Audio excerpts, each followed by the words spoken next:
You know what's funny is when that reminds me, I was at a Long Beach party not too long ago, and like Long Beach house parties are very weird because you can just be at one and then there's one next door and you guys wave to each other in the window and then guess what? Now you're at that party.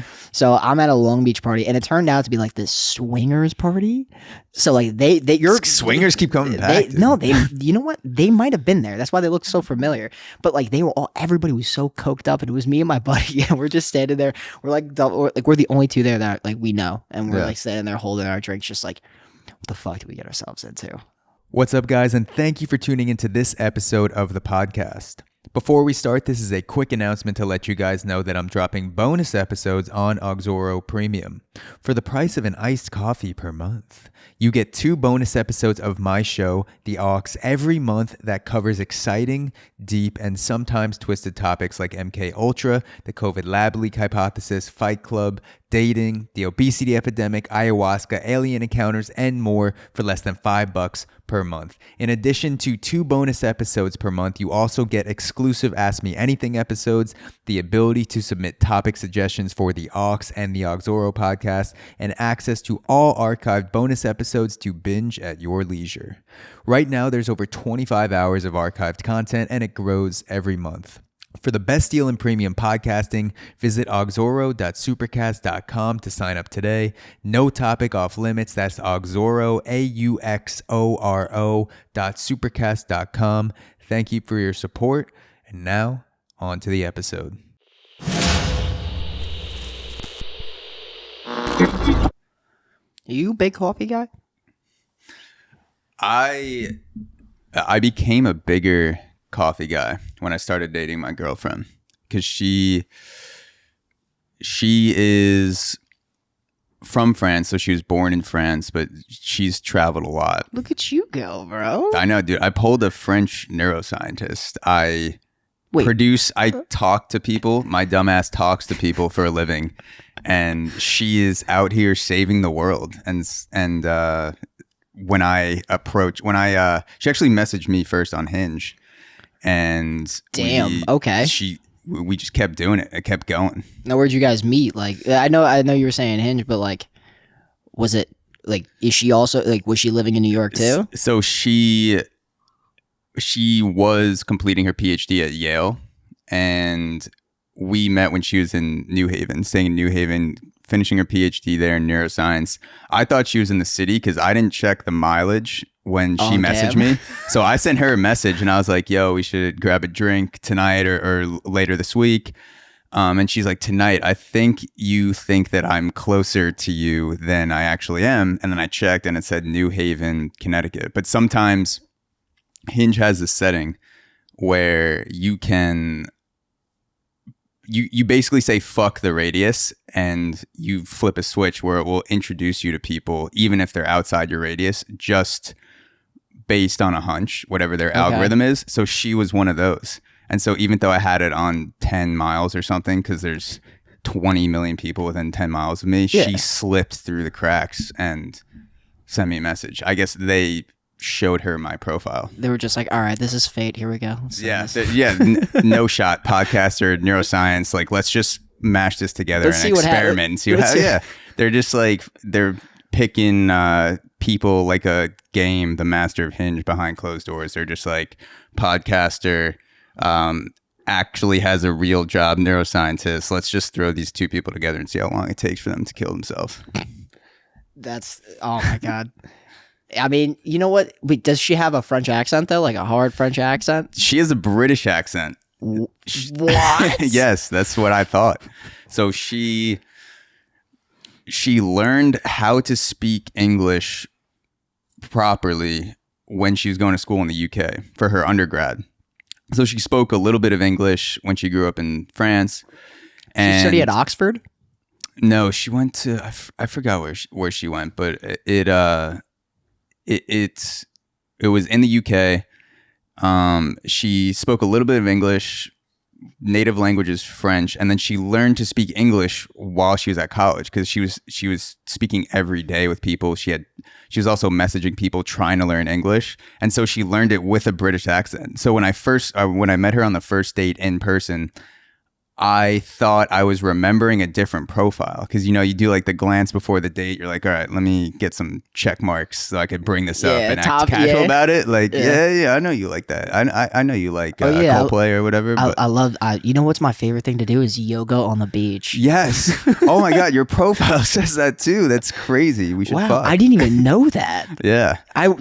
You think I'm looking at all of those? Come on. Yeah, my backup Instagram account is @downwarddoggy35. How is that possible? But yeah, so I showed up on the first date.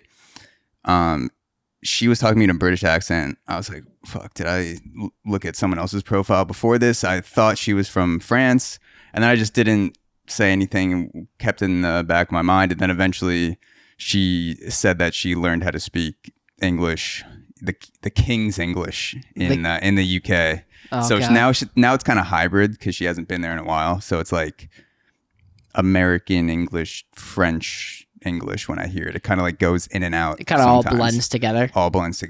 Yeah. So my brother actually just married a girl from South Carolina, and they have the same name. First? Yep. First name. Like their full name is the same. Your brother? So, you know, Hunter. Hunter, yeah. Oh, okay. So Hunter can also be a girl's name. So it's like a unisex name, and he married somebody with the same exact name as him. So she only has to... So she's basically taking his full name, even though she already was named Hunter. Here's the weird part, though. The only letter that's different in the name is the middle initial.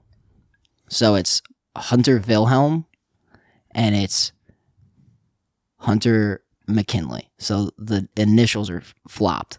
It's just an inverse. So Hunter Wilhelm and Hunter McKinley. It's a WM. That's wild. Yo, it's so weird. And I was those wedding invitations are gonna be the wildest creative shit. When they sent them out, because he got married in May, so he's fully married, and you know, I live with him now, so it's kind of weird because I'm like living with a married couple. Really? It's so weird, dude. I love them because it's like my sister, but it's still really fucking weird because you got to think too, like they're married, so they have like married shit they got to deal with. Like my brother's like, get the marriage certificate. We got to set up for like the health insurance and shit. And I'm literally sitting there like, so like who wants to play Smash Brothers? Like three-way. So did you bring the race car bed from last night into the house?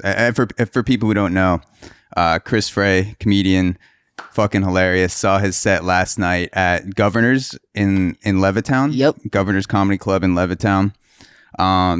Go check out Chris on you got a couple clips up there on YouTube, post about it on Instagram. Yeah, a couple. I'm actually gonna upload that last set last night. I got it recorded. I'm gonna upload it. Oh hell yeah. So you guys will hear about the race car bed. But so you're living with your brother and his now wife. Yes. What is that?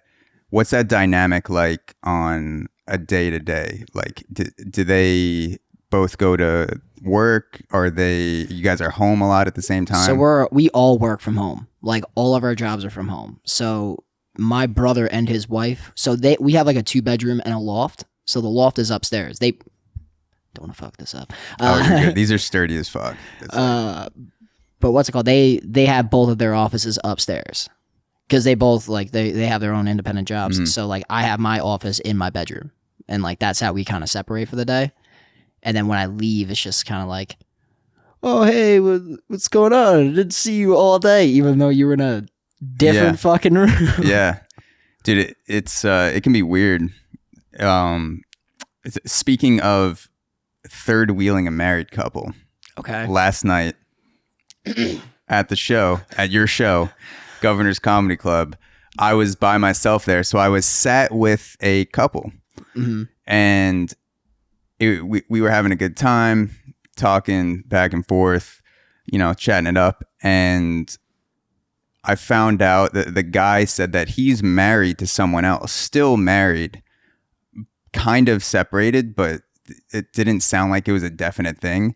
And the woman he was with was kind of his girlfriend. I don't know. It was unclear what the situation was. I was getting some swinger vibes, getting some separated. It could have been just like a legit separation and he wasn't divorced yet.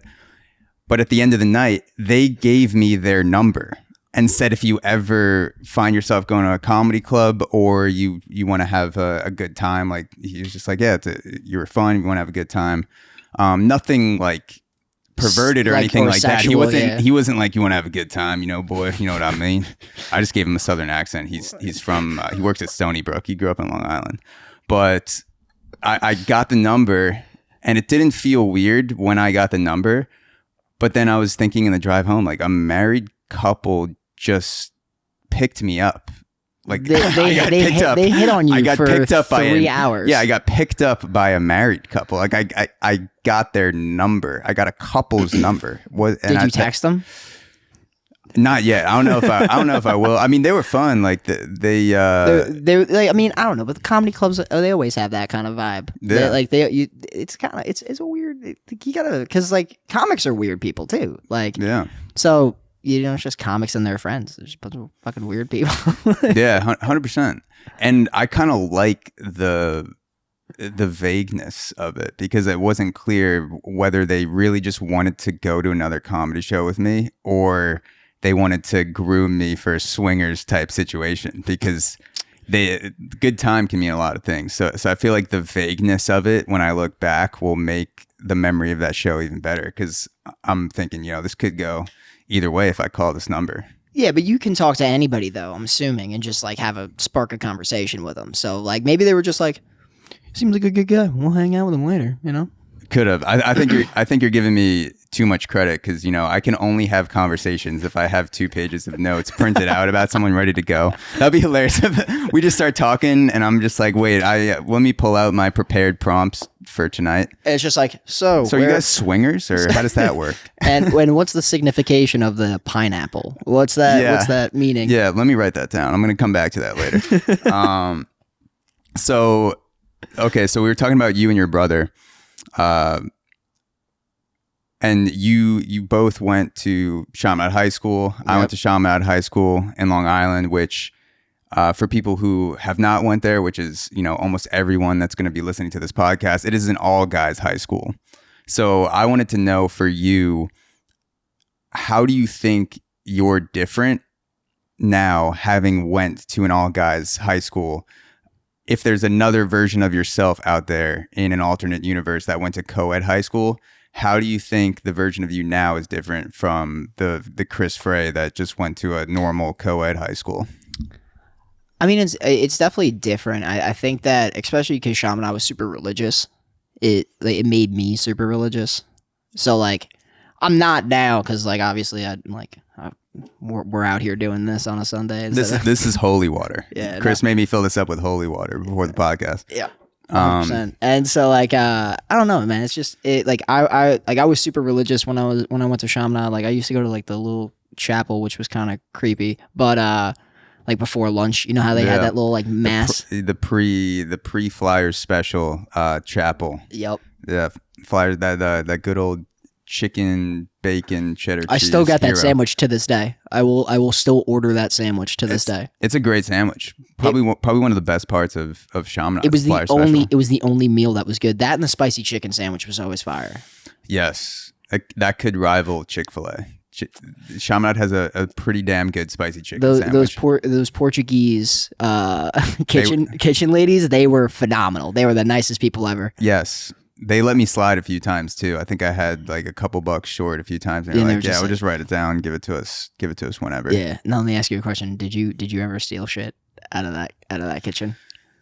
No, not because of a moral high ground, just because I was too much of a pussy. Like I thought about getting caught and getting in trouble for I didn't not steal the sandwich because I thought to myself, I'm going to be a good person and I'm going to let someone else, what if there's someone behind me that really wanted the sandwich and, maybe they can't afford it, so they should be the one who steal it. No, I was like, what if I have to spend 60 minutes after school in detention, or they call my mommy, or I'll be honest with you, I was the same way. I was such a fucking pussy. I was like, no. Yeah. Like I got detention one time, I think, and I was just like, I tie wedgied Hunter, and like we were both like, we both tie wedged each other at the same time. And I forget which teacher came in, but he just walked in and was just like, both of you see me after class. Here are gray slips.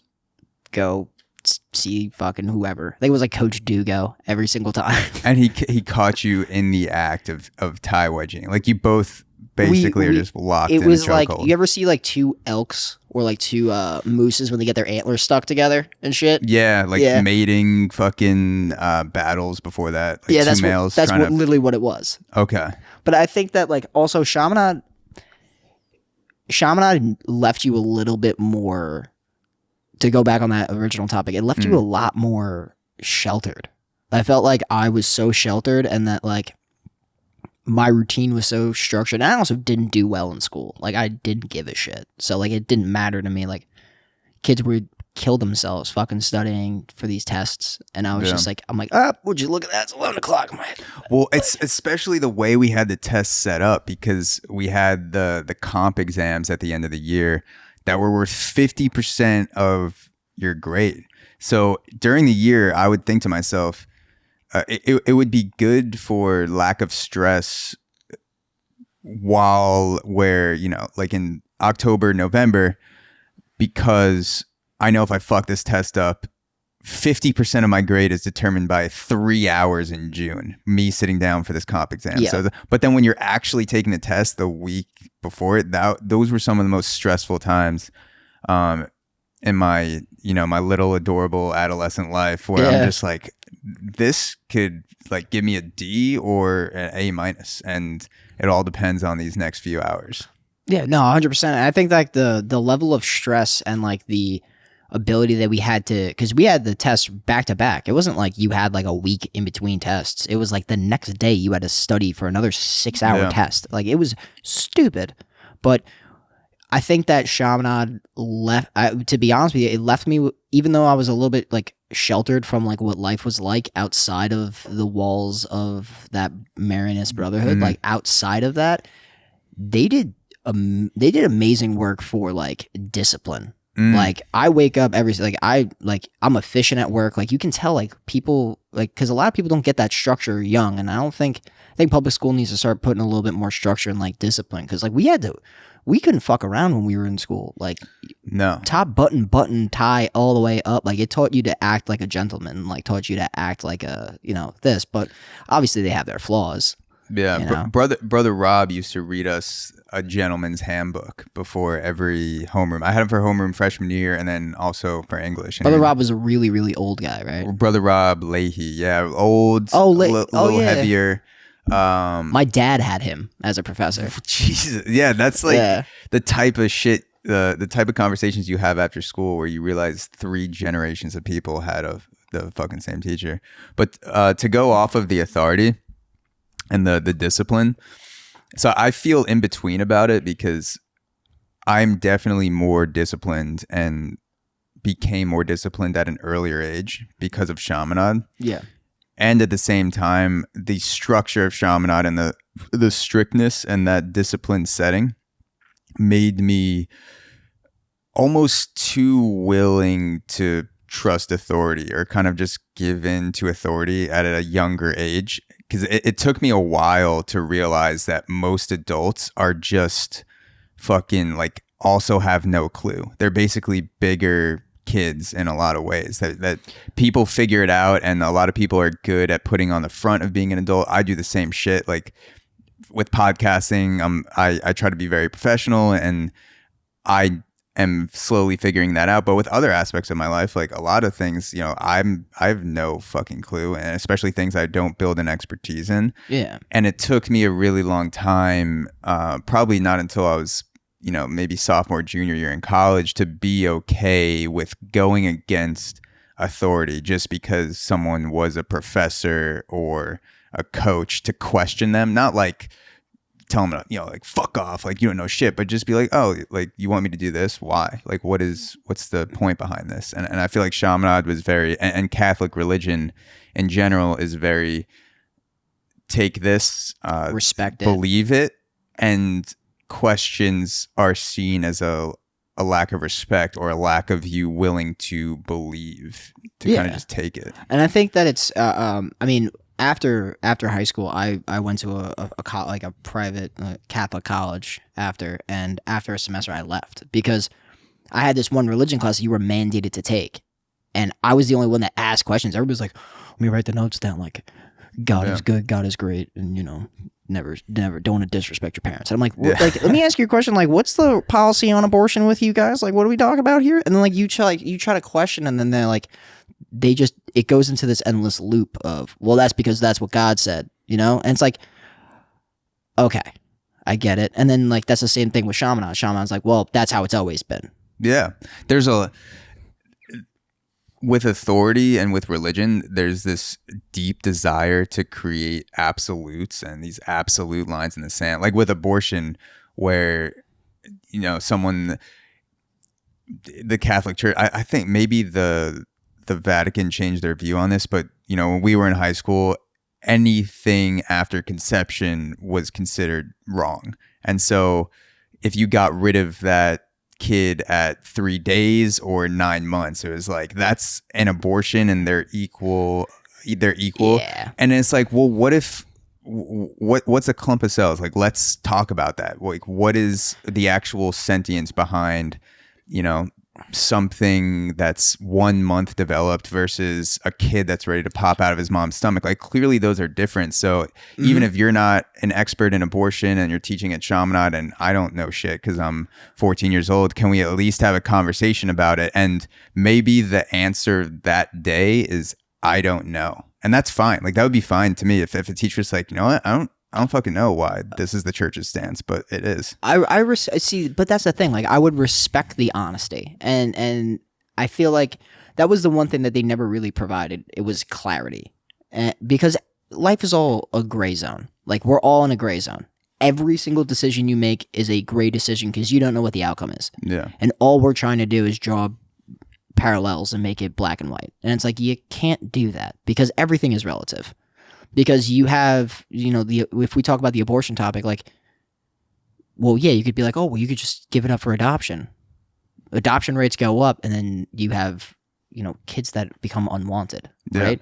And then it's like, well, what about late-term abortions? It's like, well, but like, it shouldn't be a bunch of male professors talking about a religion that was made, fucking 2,000 years ago. Yeah, when they didn't even have abortions, they just had like... They didn't even have coat hangers back then. Like, come on. Yeah, it's like, exactly, yeah. It's like, all right, you don't want this baby? Like, let's give her a donkey kick in the stomach and see what happens. And that was the science back then. Let's see if we can get rid of it. But then they're said, but you're also making the same parallels to a religion that also said that if you work on the Sabbath, that you should be stoned. Like, well, we were podcasting right now on Saturday. I consider this a job. Should I be killed? Maybe Jesus's writings got misrepresented, and he was saying, if you're working on the Sabbath, you should be stoned, but like stoned high. That would be he's dope. Like, look, you should take a day off, but if you don't, why not get baked for that day? Give yourself like a nice fun day of work. You can't do 5 or 6 non-baked days of work. Have a couple of drinks when you do that spreadsheet on Sunday. Don't torture yourself. But I think that's what Jesus was trying to say. That would be great. Now, honestly, like, if we could just do all renditions of like all the shit that was said, and just make completely. But that's the thing. Like, there's evolution in humans. Like, we progress. Like, we weren't the same people back in the 1400s, and the 1400s weren't the same people back in 33 AD. Right? They're all different. Like, technology has progressed, everything has progressed, and you're still watching you're watching the same video of the same guy, and like, we have to believe everything that happened verbatim. It's like, no, that needs to evolve as well. Like, religion needs to evolve, because religion is an outdated source, and like, it's going to remain outdated until you have more topics. Like the newest priest, like he's trying to revolutionize it and make it more modern, but like, he gets a lot of backlash because of the fact that it's an institution that hasn't been touched in centuries. Yeah it seems like that's a huge flaw in institutionalized thinking, but also personal thinking, where you think just because I did something for 10 years or just because an institution did something for 500 years, the next day the rules need to be the same.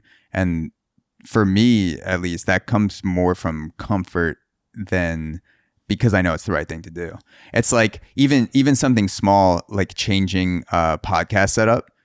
Like I know that there are ways to constantly evolve the way that I prepare for podcasts, whether it's note taking or improving the setup with booms or how I film.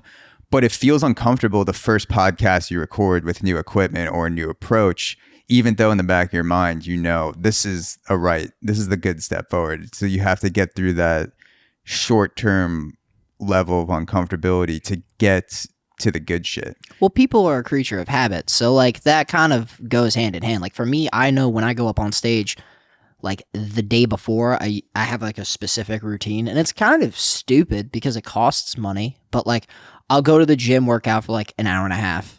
Then I'll go to the mall and buy an entirely new outfit because I'm schmuck, and I'm like, there you go. Let me go buy this new outfit so people think I look nice. And then like, dude, looking good, right? Like you're working off the plants and the Stella right now. See, like I got. If someone was trying to snipe you from the fucking Statue of Liberty, like they'd have a hard time trying to pick up which colors. And I also got camouflage on too. So there you go. Good luck. Yeah, fuck you, guy, out there. Wherever you are, Statue of Liberty. Yeah.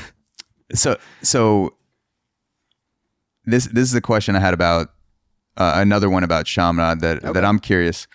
What's a memory for you about Chaminade High School that gets weirder and weirder the more you look back on it and the more time passes? Because there are a lot of things for me where either a teacher, said something in school, or like whether it was a rule or something, and I look back on it 10 years later, I'm like, why did we do that? Or why, like, what was that bullshit?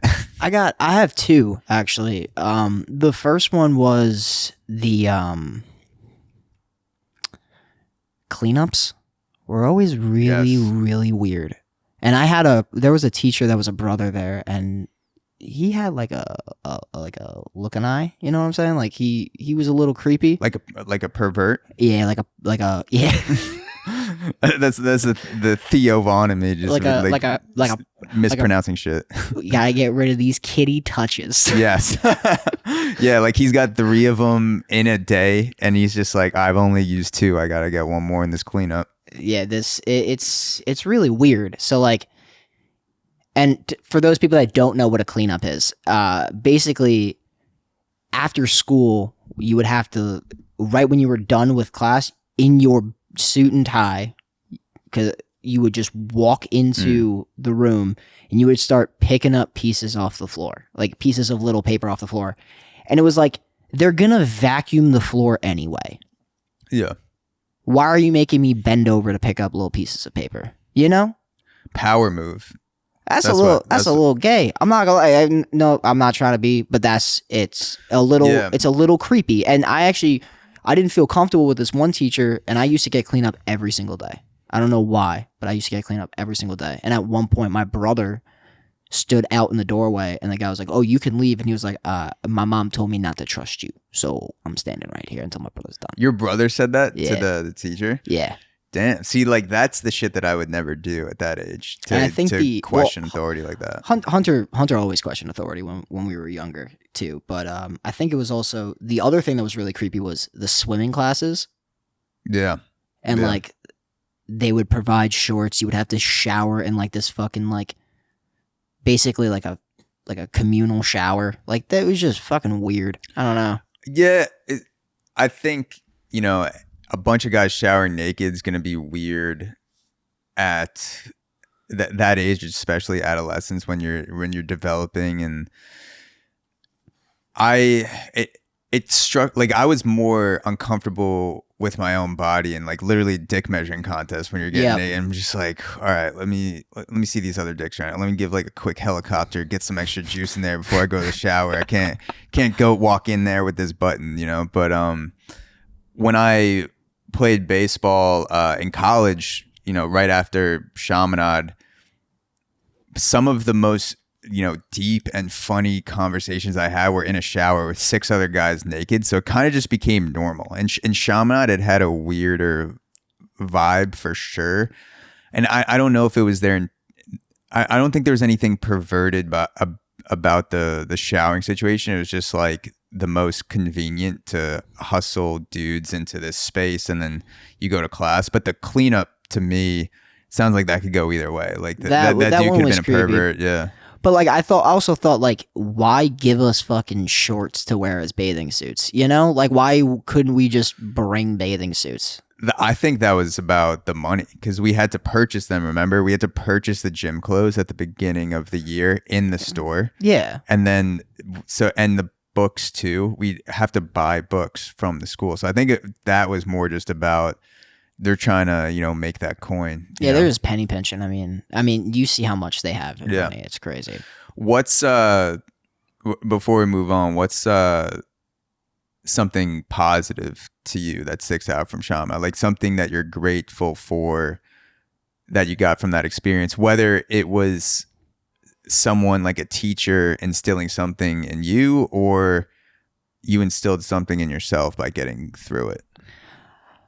I would say probably, and I feel like this came a lot with time, but I would say probably the whole discipline factor that I brought up before. Like when I first left Chaminade, I was reckless. I didn't give a shit. I would do whatever I wanted, whenever I wanted, and I'm still kind of that way now, but I'm disciplined enough to know the priorities and like what's important and what's not important. Like I could, easily like after this podcast, I could just go into the city and like hang out and like, I have friends in the city. I could go do that, but like I have another responsibility. So it makes you accountable. Yeah. That's something that I because you're reliable at that point. And I feel like that's something that Chaminade made you, because that whole mantra of do the right thing because it's the right thing, even though nobody's looking. Like that struck a chord. Do the right thing at the right time because it's the right thing to do regardless of who's watching. Yeah, that was the exact the Chaminade man, baby. Dude, that was it. I'm just gonna move this a little closer so I can see the time. But yeah, no, it was a wild time, when you put together 1,600 teenage boys in a fucking building and tiny ass building with fucking there was no AC, right? There was just heat because we'd fucking roast in the... Yeah, we would die in the summer. I remember they used to be like, oh yeah, today guys, you don't have to wear your blazers. It's like, we would die if we did. They would wait for a kid to pass out before they... Did they really? A couple times, I know, once for sure, I was in a class where a kid went, like kind of slouched over and then thought he was passed out from me sitting behind him. I legitimately thought, I was like, did this kid just pass out? And it was one of those sweltering days. And I don't know if he went to the nurse or something after that, but the next period they had an announcement saying we could take off our jackets. And I think it was because of that kid. I don't think they did it every time, but a lot of times they're like, oh, fuck. We got kids dropping like flies. We got potential lawsuits. Yeah. We don't want to get sued. So what drew you to your first open mic? What was the thing that kind of pulled you to the stage? So what's funny is I actually, I didn't do an open mic originally. Long Island has this cool thing at Governor's where it's a comedy college, and you basically sign up and they'll kind of show you there's different types of humor that you can do. There's timing. It kind of teaches you work on your first set and then you go out and perform it. So I actually I never thought about being a comic like beforehand. I kind of I was kind of like a lost kid, I was trying to figure out what I wanted to do. I was always funny. I made people laugh and I enjoyed it, but I never really had that, kind of aha moment. Yeah. So that school gave you, it sparked whatever internal thing you had inside you to want to get on the stage. Yeah.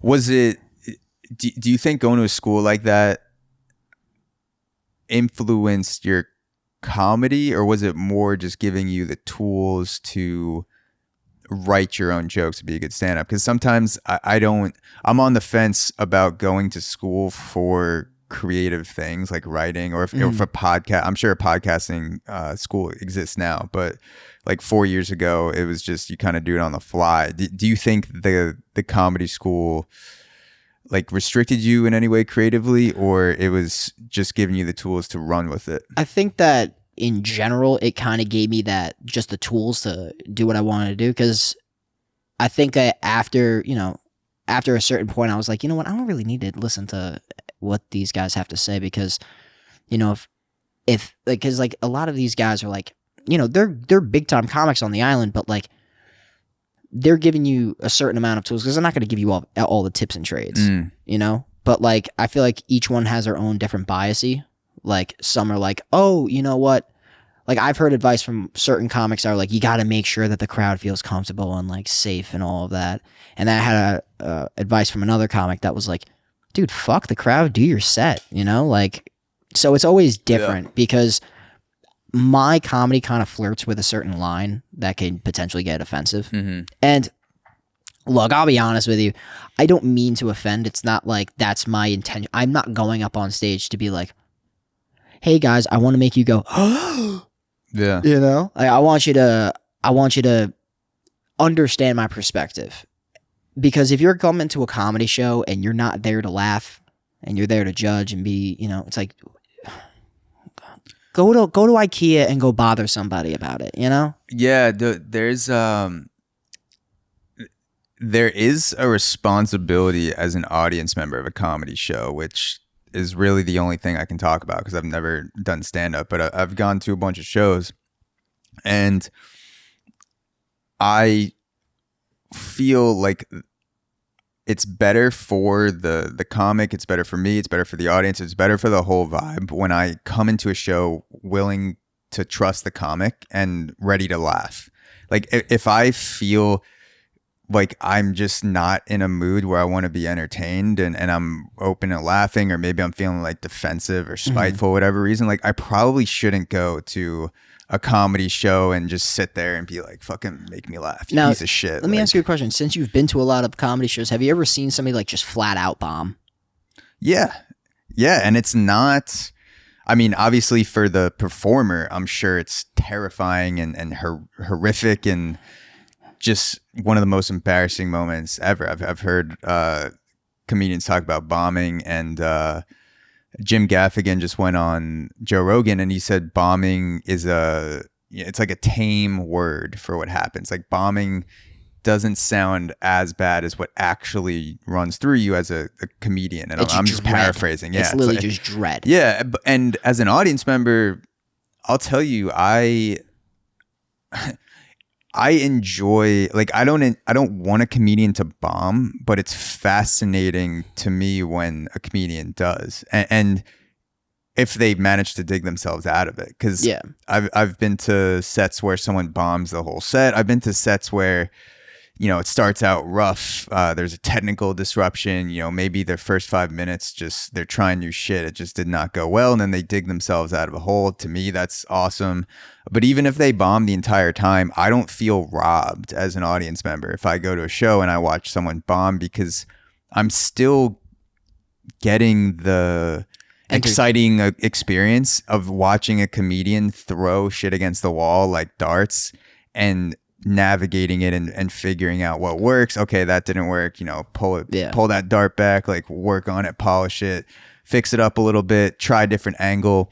And I've been to some shows too where like guys that have been doing it and women that have been doing it for 10, 20, 30 years, it's a bomb, but they also know I feel like they knew they were going to bomb going into it because they're trying out so much shit and they're clearly unbothered by it. And I'm like, wow, that is fucking amazing to have that confidence to go on stage for 10 minutes and just be like, that didn't work. All right, let's do the next one. Yeah. I mean, for me, like yesterday, for example, that show, I did the first 3 jokes I did were all brand new, never said before once.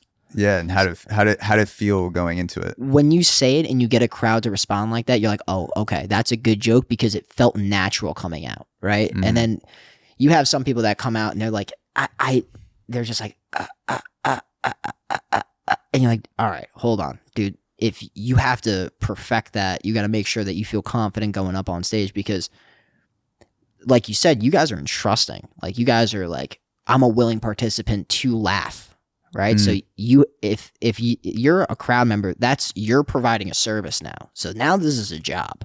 Yeah, it's a two-way thing. You got to work. Like, and I don't know. I look at comedy as a very lost art form, because it's the person's perspective trying to be displayed to you. I'm trying to tell you what my perspective is, and I'm trying to get validation that I'm thinking the right way by you laughing. Yeah. Yeah, I wouldn't even I would say it's less of thinking the right way, just from my perspective in the audience. Like, I don't think there's a right way to think. And if there is an art form that's been lost with comedy, I think a lot of it has to do with some of the audiences now, because the two-way trust, I don't think has been as strong as it's been in the past. I still see comedians going on stage and fucking swinging and just saying shit that, you know, I would never have the balls to say in front of that many people in a million years. And there are people, sometimes I feel like I'm surrounded by people that are just not willing to trust. Like, as soon as a topic gets brought up, whether, you know, it's pedophiles or politics or something, I give the comedian the benefit of the doubt, because this is not a life or death situation. All right, you're making a joke about rape. Let's see how you're going to fucking land this bitch. Like, that's my attitude when I'm watching a show. I feel like it's sometimes people hear a word or they get triggered, and they let the triggering of that word or that topic color their entire experience of the show, and they never kind of get out of that seeing red that they were just in 30 seconds ago. They're not willing to go into the unknown with the comic, because the comic also has no fucking clue if it's going to land either. So you need two people that are willing to trust each other, because again, it's not life or death. Like, I would never say that if I went in for surgery, like, let's see what this guy's got, like, and if not, we'll bring in the next guy. But we were watching a stand-up show, 100%. What's the downside to seeing where a joke goes? Yeah, no, 100%. I think also it has to do, like, for me, I have a joke that's about the word retard, and like I'm not making fun of people, because I tell other people, like, I've volunteered at Special Olympic events. Like, I'm not a bad guy for saying that word, but like, we used to use that word to make fun of our friends when they were doing stupid stuff. And so now, you know, we're not, like, once we start limiting our vocabulary and like what we say and how we say it, as a comic, it's very restricting on us, because now we don't have the ability to express what we actually want to express. We have to now walk within these fine lines. Yeah. Like, there are always words you can't say. Yeah. And a word like retarded or a word like gay, that when you're using it as a punchline, like that, oh, that's retarded or that's gay, that lets you know what generation a comedian grew up in also, because kids nowadays are not using it in the same way. But if you grew up saying like, oh, dude, that's gay, like, as a way to say that's uncool, or dude, that's retarded, like, to just say you're fucking stupid. Yeah. That, to me, it's part of the experience. And I've never heard a comedian say something's gay or something's retarded because a retarded person or a gay person was the punchline of the joke. No. It was always something else that is the punchline, and they're using a vernacular that you learned growing up on the playground or going to school, is bounced back and forth. And yeah, I don't know. To me, I mean, I'm sorry to interrupt, but no, go ahead. So I do a joke about this word, actually, like a full-fledged joke. Originally it starts out as a grammar joke, and then after it I go into the word, because we learned this in earth science, that the word actually means a piece of bedrock that is impenetrable to water. So retard means it's a bedrock. It's a bedrock that water can't penetrate into. Okay. So I play off that word, and I'm like, let me ask you a question. Does that mean that information can't pass into their brain, and that's why we call them that? Or is it because they're unfuckable? because I would have loved to have been retarded at Chaminade, and like it would have. You see what I'm saying? So like I don't know, but that it ends in self-deprecation because now I'm envious of that person. But when I say that joke in certain venues, you could hear a pin drop for the rest of the set. Like it's because comedy now has become where you get victimized for shit. And it's just like, I'm just telling, like, come into this open-minded with me. Like, I feel like nowadays everybody's just been spoon-fed and they're like, oh, I'm going to follow this TV channel. I'm going to watch this TV channel and believe everything this TV channel has to say. And it's like, can we just have a conversation? Like, I love to talk. I love talking to people. So like, talk to me. Let me play devil's advocate with you, and then I'll play devil's advocate with the complete other side. And then we can try to find common ground where we can all just get along. Because I feel like that's the problem that everybody's going into. Because I'm a comic who, I don't give a shit about anything. I'll make fun of everyone, anything, doesn't matter, doesn't affect me, doesn't faze me. So I might piss off one side, I might piss off the other side. But at the end of the day, you guys can all laugh that we pissed off each other, you know? Like, and it's a performance.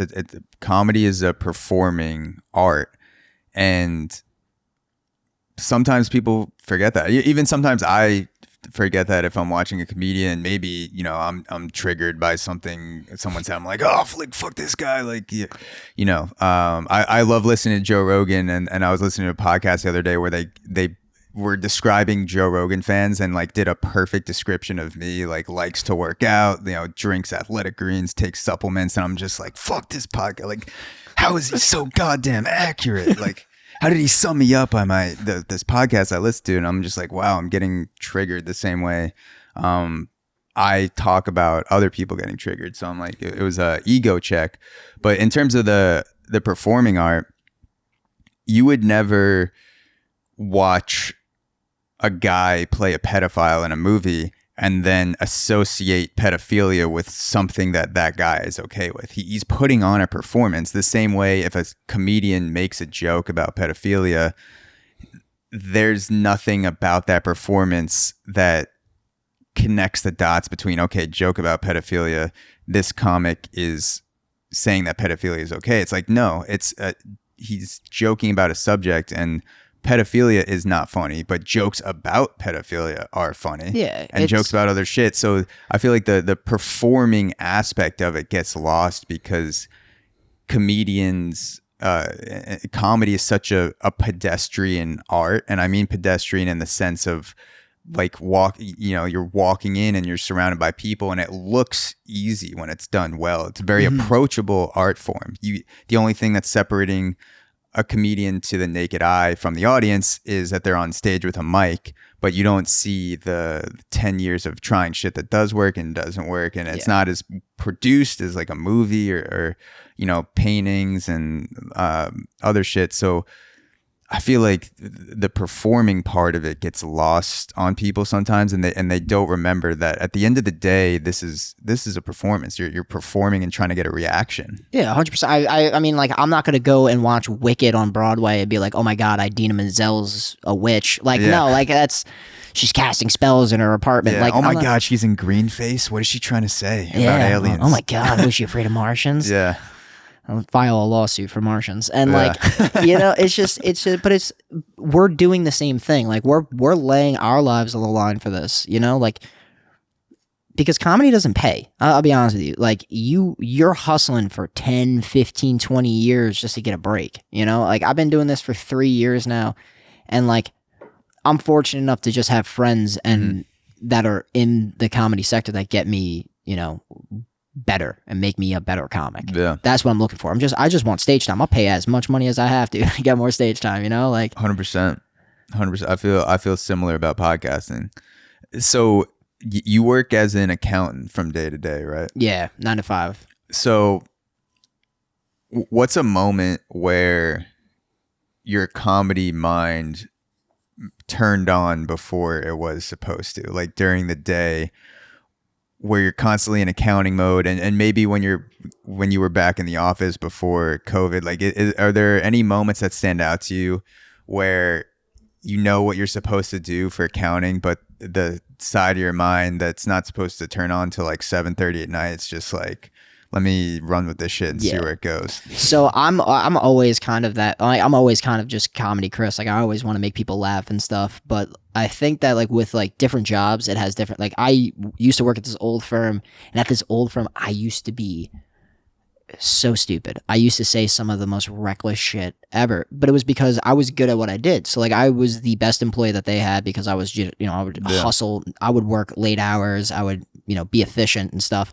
But like, I would walk in and like I'd like see a manager and be like, hey, I have a question, and they wouldn't answer. I'd be like, I might as well just talk to a fucking wall and just like walk away. Yeah. And they were like, well, we can't really like, Chris is kind of crazy. It's like, well, Chris is a comic. I can hide behind that comedy veil to allow me to kind of say certain things to like. Yeah. So for you, it became a tool that other people who weren't funny didn't necessarily have. Like you felt you could communicate in a way that would get the point across, or maybe get something that you wanted because you're using humor, whereas someone else might struggle with it longer because they didn't know how to slide in between the cracks with a joke to lead into something more serious. Yeah, so like when you're having conversations with like managers and partners and stuff, and they're like talking to you like, hey, so like what's this, and you crack a joke, their first thought is, haha, that's funny, okay.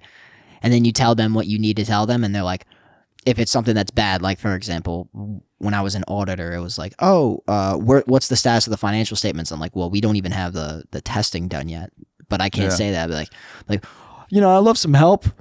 Yeah. And then the person would laugh, and you'd be like, yeah, we haven't even finished the audit testing, so I got to finish that first. And then you see how you're not as upset as if I was just like, we need to finish the audit testing first. I think that, and it allowed me to be more, I could communicate better. I'm more of an effective communicator because of comedy. Yeah, when it's used on me too, like it's such a powerful tool to be able to make someone laugh, because it takes the level that they were at. Maybe you come into a conversation at a 7.5 out of 10 anger, and someone cracks a joke, and now you're down to 5.5, and then you slide in one part of what you want, and you're at 5.5, maybe crack another joke, and now it's like, all right, you got this person down to 3, where they're more accepting and they're ready to hear. You get your guard down. Like to me, it's such a superpower when comics go on stage and they make people laugh, especially about the shit that they would never think they would laugh at, and they can't help it, because laughter is an involuntary reaction when it's a true like deep gut laugh. And when like the abortion example, like if someone pro-life went to a comedy show and never thought they would laugh at an abortion joke, and then she like fucking just like something catches her off guard, she starts cracking up in an abortion joke, like to me, you just used humor as like literally like a superhero would use like fucking X-ray vision, and you pointed it at the woman and you made her see, maybe some sort of flaw in her ideology, or opened up a tiny crack that maybe she's been pushing down and avoiding for years and didn't want to do it, and you just fucking blew it open with a joke, and her reaction is just like, damn, like that's fucking funny. Yeah. Like, well, I mean, you saw yesterday, like I was talking with the crowd a little bit more than some of the other comics, and that's just because like I enjoy conversation. I like playing off of people a little bit, so it's all somewhat scripted. Like I have what I want to say, but like I had a person where I did that joke where I was like, like the 5-knuckle shuffle, Devil's Diddle. Yeah. And this guy was like, dude, I used to jerk off to magazines. And I was like, all right, so when you put Playboy at 1 volume block, like you have to like kind of adapt and make yourself like. So when you're screaming, masturbating to Playboy, and you have to modulate your own voice, like you did it down to the 1 volume block. You have to be quick enough to do that. And I think that that's something that is transferable to just regular day life, because a lot of people aren't like quick wit. Like they're not like, I can hit you with a quick joke and you get a little giggle, right?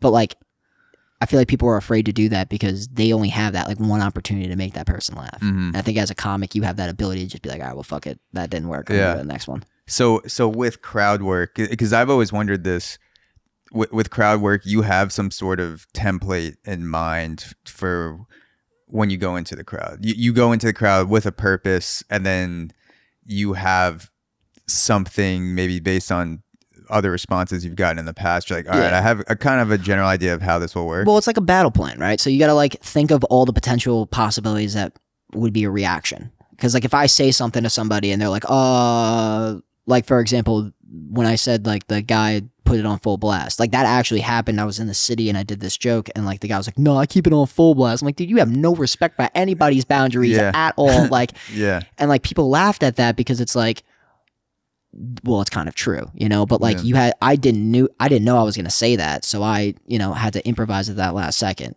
Yeah. Because what I'm trying to do is I'm trying to have somebody relate with me. And if they don't, then I have to make fun of them for not relating with me. Yeah. You know? Yeah. It's, I don't know if this feeds into the reaction from an audience member, but whenever I sit up front at a comedy show, I was in the back last night. But whenever I sit up front, I do get kind of nervous about what I'm going to say. And sometimes when I've been called on in a comedy show, I overthink it, whereas I should just say whatever pops into my head because that's the most natural. Or sometimes I'll be like, all right, like if this person asks what I do, like I'm gonna say something that's not true. I work in accounting. I'm gonna say I work in marketing instead, just to throw them off. But it's like, yes, got him. She had no idea.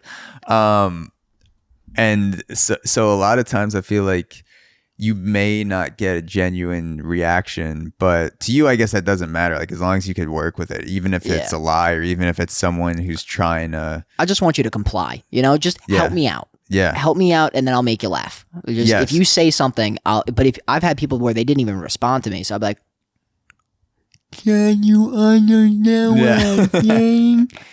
And so the best way for comedy to operate when you're telling planned out jokes is democracy, but when you're doing crowd work, it's a dictatorship. I'm saying something, I need you to comply. Say it fucking right now, and I'm gonna work off it. Whatever. Yeah, it's, you know what it is. It's not even that. It's because also when you have hecklers too, you have to be quick. So I like doing crowd work because it makes me quicker. So if like like yesterday with the bridal party that we had, the last show, we had this like table of 4 girls. Yeah, it's like a bridal party, ready to get sloshed. And I think they sloshed. I think they were sloshed before they got there. But when they every single comic looked at them like sharks.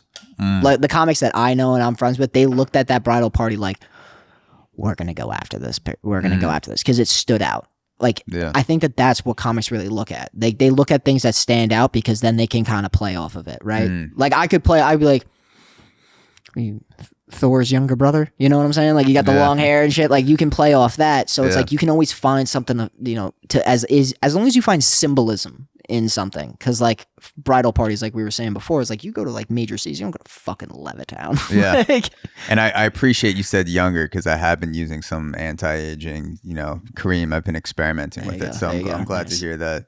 You know, putting in that work for the reward. But I feel like sometimes the crowd work could go either way when you engage because I'm forgetting the girl who made the lifeguard joke. I forget what her name was, but she was funny too, and she asked something to the bachelor party to start off the set, or the bachelorette party. And she clearly wanted to go into the joke, but they kept saying shit. So there was this moment where I was thinking, oh, like, is she going to have to say, like, can you shut the fuck up? Like, I'm trying to... Yeah. But then they ended up stopping. But she clearly was, like, trying to quell down the drunkenness. And maybe she wouldn't start like that if she knew it was going to be 40 seconds of them just, like... They treated it as like an introduction to become part of the show rather than a 5-second one-off crowd work thing. But she handled it pretty well. Yeah, I mean, when I had to talk to that group of girls, like, and we were doing the stupid joke, and like I was like, oh, who else is stupid, right? And like they started saying something, and I was like, oh, great, a bunch of stupid people. And like after I said that, they're like, oh, he called us stupid. Let's stop talking. You know, like it's kind of like a subtle, like, you bring them in just to kind of push them back, you know? Like, you bring them in just to get the laughs, and then you're like, okay, that's enough out of you, you know? Joe is one of the guys on your podcast, right? Yeah, Joe Cravella. Joe Cravella. he's not the skinnier one, right? Or I keep messing this up. Dan's the one that was wearing the hat. What's Dan's name? Give him a shout. Yeah, Dan LaRocco at Dan LaRocco and at Joe Cravella and at the Talking Stage. So Joe Cravella was the one who was a little bit chubbier, and he was not the skinny guy. Yeah, Joe Cravella was a really skinny guy. Joe's the skinny guy. Joe's a really skinny guy. Dan is the not skinny guy. Okay, so Dan did not get bullied by fat kids. So Dan, there was this moment where the bachelorette party was mouthing off and then kind of trailed off at the end of one of Dan's statement where he's like, "You're so fucking annoying," and then he just went into the next joke, but it got a big laugh, and I was like, that's a great way to call out someone in the crowd without losing the crowd, because if he was just like, "You're so fucking annoying," the crowd would have been like, "Whoa, man," like, yeah, he's just like, "You're so fucking annoying," and then you just went into the next joke because you know what he's doing, he's acting as if one of the crowd members was talking to him, because it's like, "Oh, you're so gross." Like when he said that, I was crying, like you heard me ugly cry in the back, yeah, because I was like, and like, look, I'm sorry, if you come to a show and you are talking through it, expect to get ripped apart. And I've seen it happen multiple times. People will get absolutely murdered when they're talking, and somebody's on stage, because comics love that shit. Some don't, but a lot do. A lot love confrontation. So if somebody's talking, they're like, "Hold on one second. Obviously, this is more important." No, go on. Yeah. You want to tell the class? You know, like you can mess with them so much and then make them feel so embarrassed that they're like, "Okay, we can't talk." Yeah. It never made sense to me to try to heckle a comic, because if you're heckling a comic and you're not a comedian, it's like trying to choke out a black belt walking into jiu-jitsu class the first day of class and being like, let me see, who I'm gonna fucking try to triangle. Let me walk over to this black belt that's been workshopping shit for 10 years and see. And even if they've only been doing comedy for 3, 5, like 6, whatever it is, you're trying to use the weapon against this guy or girl that they literally think about every single day how to fucking just snipe you. They have it ready to go. And if they don't have it ready to go, they've built the skills to craft one in real time. Yeah, I look at it like I was going to play off another analogy where it's like, you're going up to a fencer, going unguard while you're holding a hot dog. Like you don't have the tools nor the equipment to handle what's about to happen to you. Like, be very careful. It doesn't make sense. So Squid Game. I have a Squid Game question. So, okay.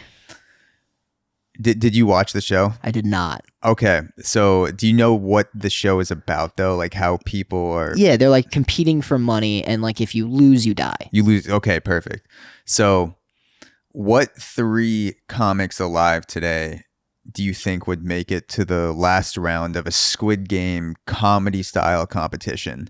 So if the different level in the show, there's 6 games. So if one was like a writing jokes, other one was like doing a quick 5, next one was doing maybe like a 30-minute or an hour set. The other one was like crushing a podcast, like going on Tiger Belly and just fucking making people crack up. Green room banter. Like top 3, who do you think would make it to the last episode? So like pro comics?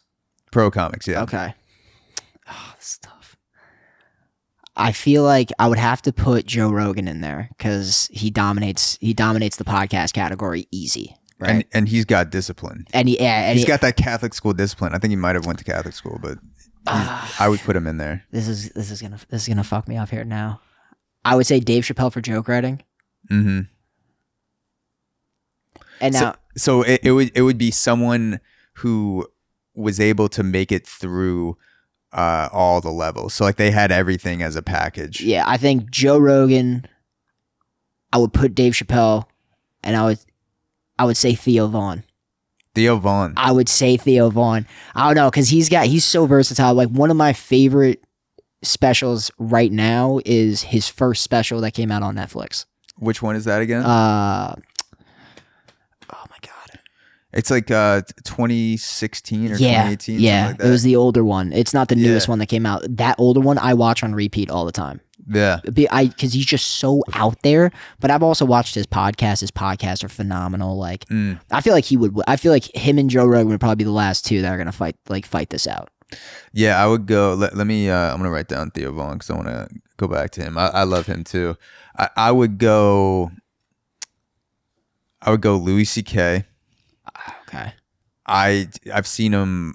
I saw him live, and I think his writing and performing to me is, He would get is caught unmatched. jerking off though in the middle. But as long as that wasn't against the rules. Yeah. If in the game, so if one of them was because it's not physical shit, so the fact that Joe Rogan would choke him out is not going to help. But I think Louis would make it through. Dave Chappelle 100% would make it through. Like people shit on him a little bit because he's been doing more preaching shit as of lately and less comedy, but like he can be funny for 3 hours whenever he wants. He could walk into a room. Well, he's and a just living kill. legend. Yeah, an absolute legend. So Dave Chappelle, Louis C.K. and fuck. Right? Yeah, that third one. That third one gets you every time. Yeah, I would say if we're allowed to do people that were not still or that were dead, comics that passed away, I might put Norm Macdonald in there. Like he's absolutely fucking lethal on talk shows like Podcast Banner. You could search Norm Macdonald. Yeah, R.I.P. You could. I would spend so many lunches just typing Norm Macdonald into YouTube and just going through all of them and just, I made it to this one on Monday. I'm just going to type it in again and then go to the next one that pops up. There's not a minute of YouTube, like Conan, Norm Macdonald on Howard Stern, his actual stand-up. Like, to me, his banter is unmatched. He also has some of the grossest and most obscene shit he would be able to get away with saying because of the way his voice inflected while he said it. Yeah. It was amazing to watch because he went on The View, I think, and said something like extremely fucked up. And I saw it as a video, like as a montage of all his stuff. Yeah. And I saw it and I was like, if anybody said that today, they'd be murdered. Yeah, he has this sensibility about him where you can be. He seems so casual. Like he's just like, I'm just this guy, from Canada, and I'm talking about stuff that I want. And I didn't realize. So he'll have pauses, and Louis does this too, where he'll remember something and he'll stutter, be like, I think. And it's all planned. Like a lot of it is planned because I saw Louis live, and then I saw the special that he released.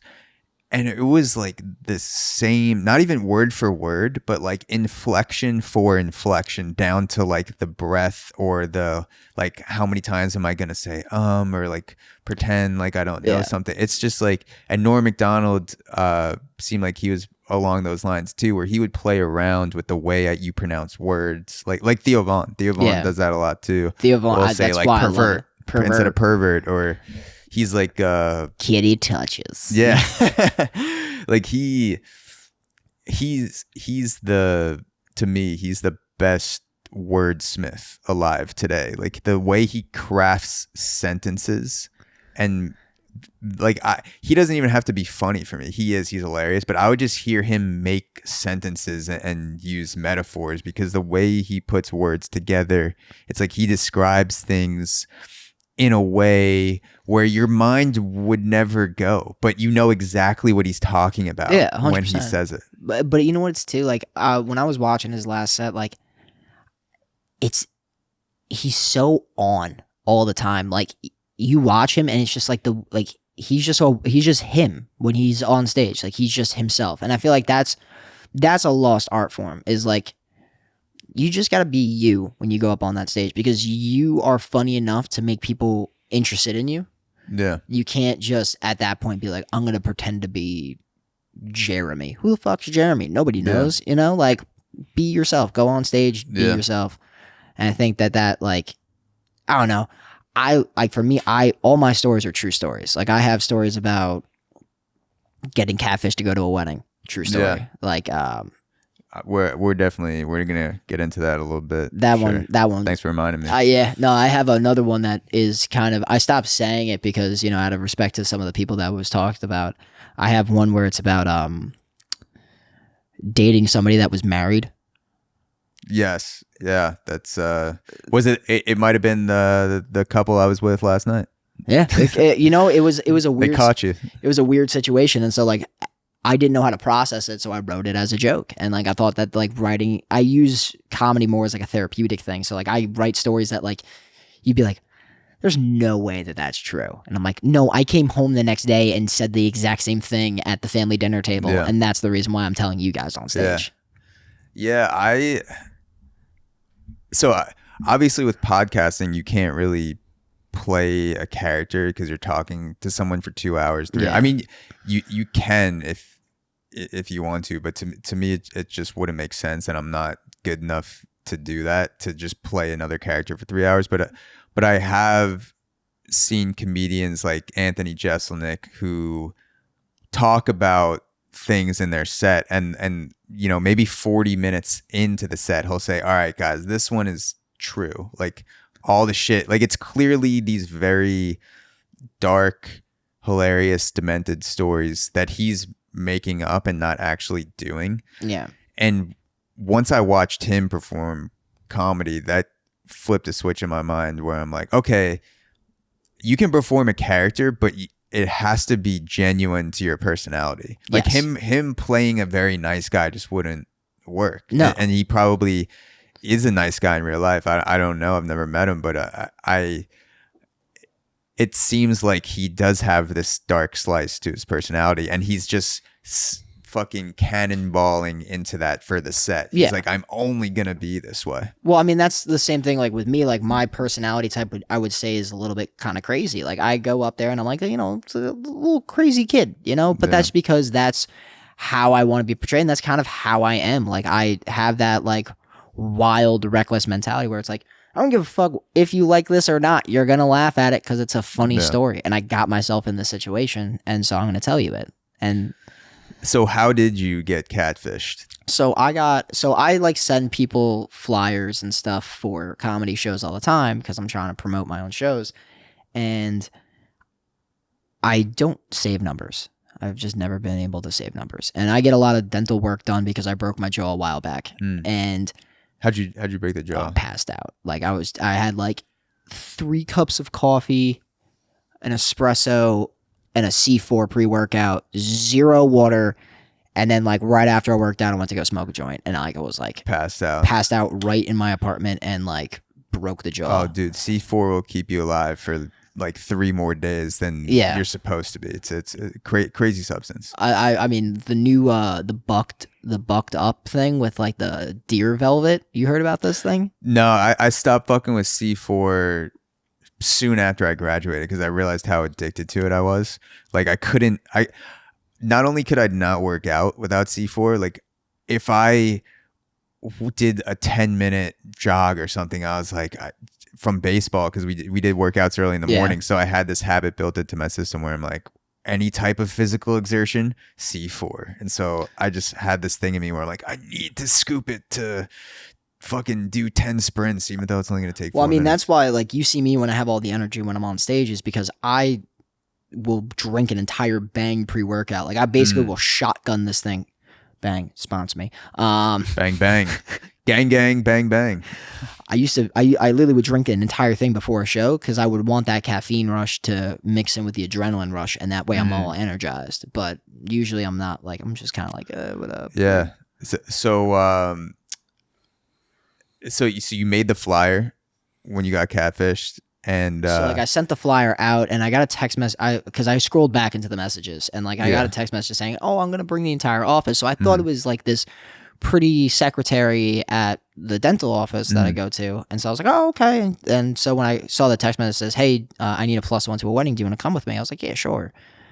And like, I'm very like naive and shit, so I'm assuming it's this person. Yeah. And then when I got there, it wasn't that person.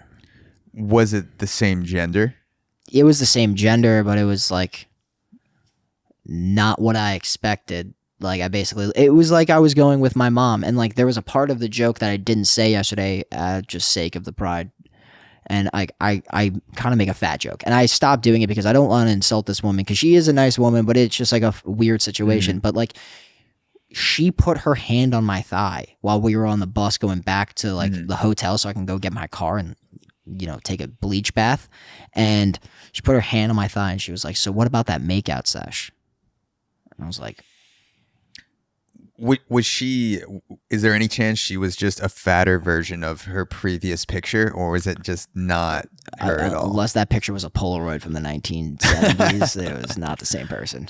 Oh my God. So just to go back to how the mechanism of the catfish. So you were handing out flyers. So I was texting out flyers to people. Yes. And I texted out a flyer. I got a message back saying, "Hey, I'm going to bring the entire office." And then like a week later, it was like, "Hey, it's, you know, whoever, I'm going to call her Jenny. Yeah. Hey, it's Jenny.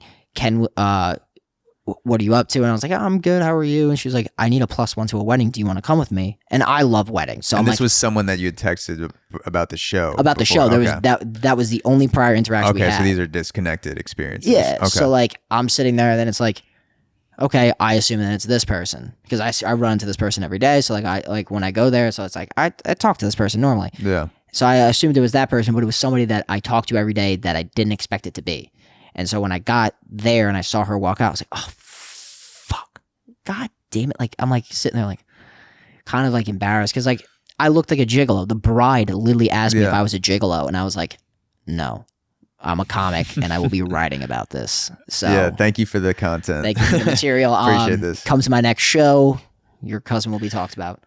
Do you feel like performing as a comedian gives you more of a license to do wild shit? Like, because I don't even know if I would go to a +1.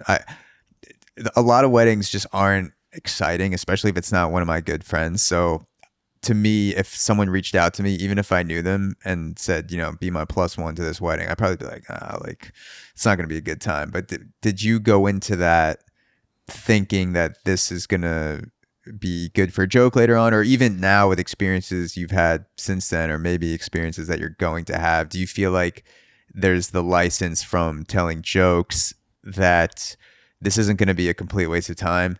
If anything, like if this falls to shit, I'm at least going to be able to write something about this. So the most recent time I've had that situation, it was speed dating. I was supposed to go to a speed dating event, which I never knew actually like existed. I thought they were always just like movie things, you know, like they were like things like, "I went on a speed dating event and I found this guy," and like it's just some Hallmark movie about Christmas, you know. And like I always thought it was like one of those things.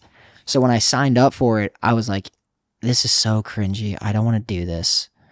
And so I asked who's now my girlfriend at the time, I was like, "Do you want to come with me?" And she's like, "I don't really want to go." And I was like, "We can write jokes about this. Like we went to a speed dating event. This is what happened." You know? So like I love pulling in like real life situations and shit and like making it more personal. Cause I don't want to talk about politics. I don't want to talk about current events. I'm trying to get you away from that. My mentality is, and like I did a little bit yesterday just because I thought that it would be funny to do a little bit of topical work. Yeah. Because I saw it working with other comics. So I was like, let me try some of the topical work.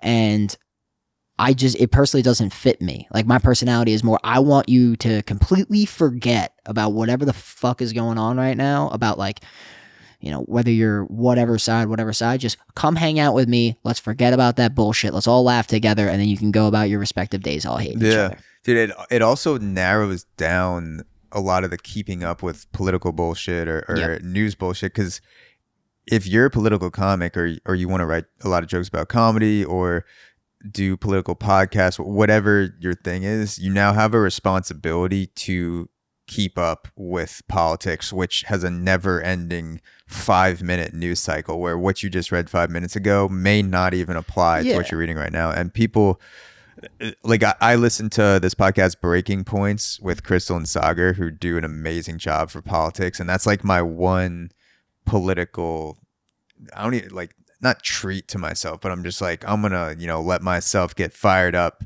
for this podcast once a week, and then you know, other than that, I don't really give a shit. But But I don't even listen to politics. Like, I'll be honest with you, I don't even listen to politics. Like when I was living at my parents' house, they had like Fox News, CNN running all day. they have both double barrel. Oh, yeah, they're trying to figure out the shit, you know? Like they're trying to figure out, they're going middle ground out here. But like, I'm looking at it like they're telling the same story, but they're making fun of the other side about it. And then they're just, at the end of the day, they're like, we don't know what's going on. Like, we don't need 24 hours of I don't know. You know, like just tell us what happened at the end of the day and then go back. Like, let's go back to our lives. Yeah, it's like the 24-hour news cycle ruined news because now you have to put out something just to fill the time slot, regardless of whether it's bullshit or not. And it's like what you said, there have been so many stories where, depending on which source you're looking at, Fox News or CNN, you know what the spin is going to be on it,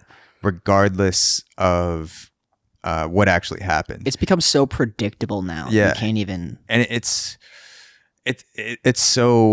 mind-boggling, and it's fascinating in a way to see something happen, whether it's a political movement or a shooting or overdose, whatever. Something happened and things occurred, and there are facts about a situation, and two people that work for two different companies that have different agendas will take those facts and write completely different stories, to the point where you even question if they're talking about the same thing. But you look and you're like, nope, that's the same guy, but you know, they just found a way to spin it. I just hate how both of them will do this too. They'll bring one person on from the other side and just completely shit on them for like 30 minutes. And then go, thank you so much for your time. And it's like, are you really thankful, or are you just happy that they came here so you got your views up? You know, like, come on. It's a lot of surface level bullshit. Like, you don't actually get into anything. And like, also, like, let's be honest here, like, politics on a day-to-day basis don't really affect us. It's when policy changes, and when policy changes, then go look at it. But like, if they're saying, you know, this might be a sign, it might be a sign of what? That you're just being stupid right now? Like, nobody cares. Like, I don't care. I know that in Long Island, like, it's different from out here. Like, in, you know, when you're closer to the city, like, it becomes a little bit more strict with the mask mandates. I walked into, you know, I can walk into any comedy club and just be like, yeah, I don't really need a mask. Yeah. Like, they don't really give a shit, because like, I feel like the further you go east, it's kind of the more rural you go. Yeah. Yeah. It's, going way out east could almost feel like upstate New York, and upstate New York almost feels like down south, depending on where you are. It's weird. So my brother's wife is from South Carolina. And so when we go out east, she's like, I love it out here. I'd move out here, because it's the same kind of feeling. Yeah, spread out. It's more relaxed. You got relaxed. You got space. You don't have 8 million people in 1 square mile. So it's I do enjoy the more spread out feeling. As I'm saying that in Brooklyn, one of the most populated counties, where I'm living in a building packed in sardines with other people, but I genuinely enjoy the bigger space. So you mentioned that you'll smoke before you go on stage. You'll smoke weed before you go on. Yeah, 100%. So there was an article that came out in the Journal of Natural Science that said that cannabis compounds may prevent COVID infection. I saw that. I actually saw you talking about that a little bit. I mean, I don't know if that's the case. I mean, I'm qualified to talk about this because, you know, I'm a podcaster, and podcasters have to talk about research like they're the ones who performed it themselves. And so, you know, I read headlines and then I spit out the facts, and that makes me qualified. I mean, if that's the case, then I'm Thanos. You understand? Because like you can't mess with me. I mean, I'll be honest with you. I got vaccinated, then got COVID, so I got the COVID bonus package. I've got all the antibodies. If you want some, I'll like get a little vial. You know, I'll give. But it's like, I got vaccinated in October, and I still got it. I was like, what was the point of getting it? I was like, come on, man. And like, I think it was because like you won't infect other people, or the symptoms won't be that bad. Yeah. I don't know what the case is, but all I know is I had a good laugh about it, because I was like, well, now I've got the bone. I got, I got premium package. You know, I got the extra. You got the real booster. I got the extra channels. Like, we're good. You got that sticky icky booster. That's that good shit. I think, you know, based on the science, because I'm qualified to, you know, prescribe things to millions of people across America. I think that you should get the vaccine while you're taking a bong rip to have the synthesis of the spike proteins with the cannabis compounds. And then it's just like, as you're taking the rip, where you're just like, or if I had a glass of water, I could do it better, but it's just like, you're just like machine gun rip. And then as the THC is sinking into your system, so is the vaccine, and it brings them both together, and that is where you have the true Thanos just immune boost. Now I'll do one better for you. You know how you have to wait 15 minutes after you get the vaccine to see if you're okay? Mm-hmm. Do it in a hot box. Wow. Just hot box the fucking waiting room. Dude. You're just sitting in the waiting room. It's already smoked up, so you have to just sit. They're like, all right, go into this waiting room and sit here for 10 minutes. And then like after 10 minutes, you're just like wobbling out. Like, I'm good. And then people, then coughing wouldn't be a sign of having COVID. It would be a sign of having good immunity against COVID, because someone will walk out of a room and be like, and you're like, I feel comfortable because I know that guy's stoned as fuck right now. I like this guy. I like you're this guy. You're switching the narrative. That is how we take the narrative back from politics into the common people. Is we just got to start following the science and smoke up. Yeah, I mean, it's so funny though, because I know that weed's now legal in New York, which is, I mean, yay, you know, like thank God. But like, no, I grew up where it was like weed wasn't so commonly recognized. It was still taboo when I started smoking, and it was like, and that was like what, 4 or 5 years ago. Like people were like, you shouldn't do that because you're, you know, it's gonna affect your mental state. It's gonna do this. It's like, dude, relax. You know, like chill out. It's not that big of a deal. Also, you know, maybe it affects your mental state. Like I've had my own experiences with paranoia, anxiety on weed, but I would never put that on someone else. If weed is working for them, then I'm like, fuck yeah. Like I wish, you know, I had that effect. But if it's good for you, if you can get high and go on stage, or get high and write, or get high, crush a fucking conference call at work, like to me, drugs are more about using them to enhance whatever you're trying to do at that time. I have no problem with drugs. I have a problem with drug abuse. Like, and like, to be honest with you, like there are certain drugs that I will never touch. The harder stuff I'm staying away from. But like microdosing is a thing. You can do that. Like I know that people have used microdosing for psychedelics, and like that would allow them to have kind of insight into like their subconscious, instead of it being them basically overdoing it and just completely fucking themselves up. Because like ego death is a thing with that stuff, and like from firsthand experience, it's not easy to rebuild that personality. Oh yeah, dude, I just had a non-psychedelic ego death yesterday morning. So it was probably 8 degrees when I woke up, and New York's going through a little cold chill right now, and I thought, you know, I'm going to go on a Saturday morning walk. Got up my normal time during the week, which was 6:30. I'll usually sleep in on Saturday, Sunday, you know, get up, work whenever. And I was like, you know what? I'm going to do something healthy. I'm going to take a walk. And I put my jacket on. I felt good because the streets were empty. It was fucking freezing out. I think I might have passed one other person on the sidewalk in Brooklyn, which is very rare because I was walking around for 20 minutes and just like one guy walking his dog. And then right at the peak of my feeling good, like, oh yeah, like everyone else is sleeping in, I'm out here in the fucking cold, even though I'm wearing a jacket off camera right now that's like the thickest jacket you've ever seen. I'm like feeling good about myself. And then as I'm thinking that, a guy runs past me in shorts and no shirt, just like and I'm like, I'm a bitch. No, that dude's just. But that's the thing. Like, even for me, like, I would never. But look, I hate the whole concept of like. Have you ever seen guys that just wear shorts in the winter? Like, they'll wear a jacket or like a hoodie and shorts. I used to be one of those guys when I was younger. I would wear like longer socks with shorts, but then, you know, once you're 16, you grow out of it. You know who's still doing that?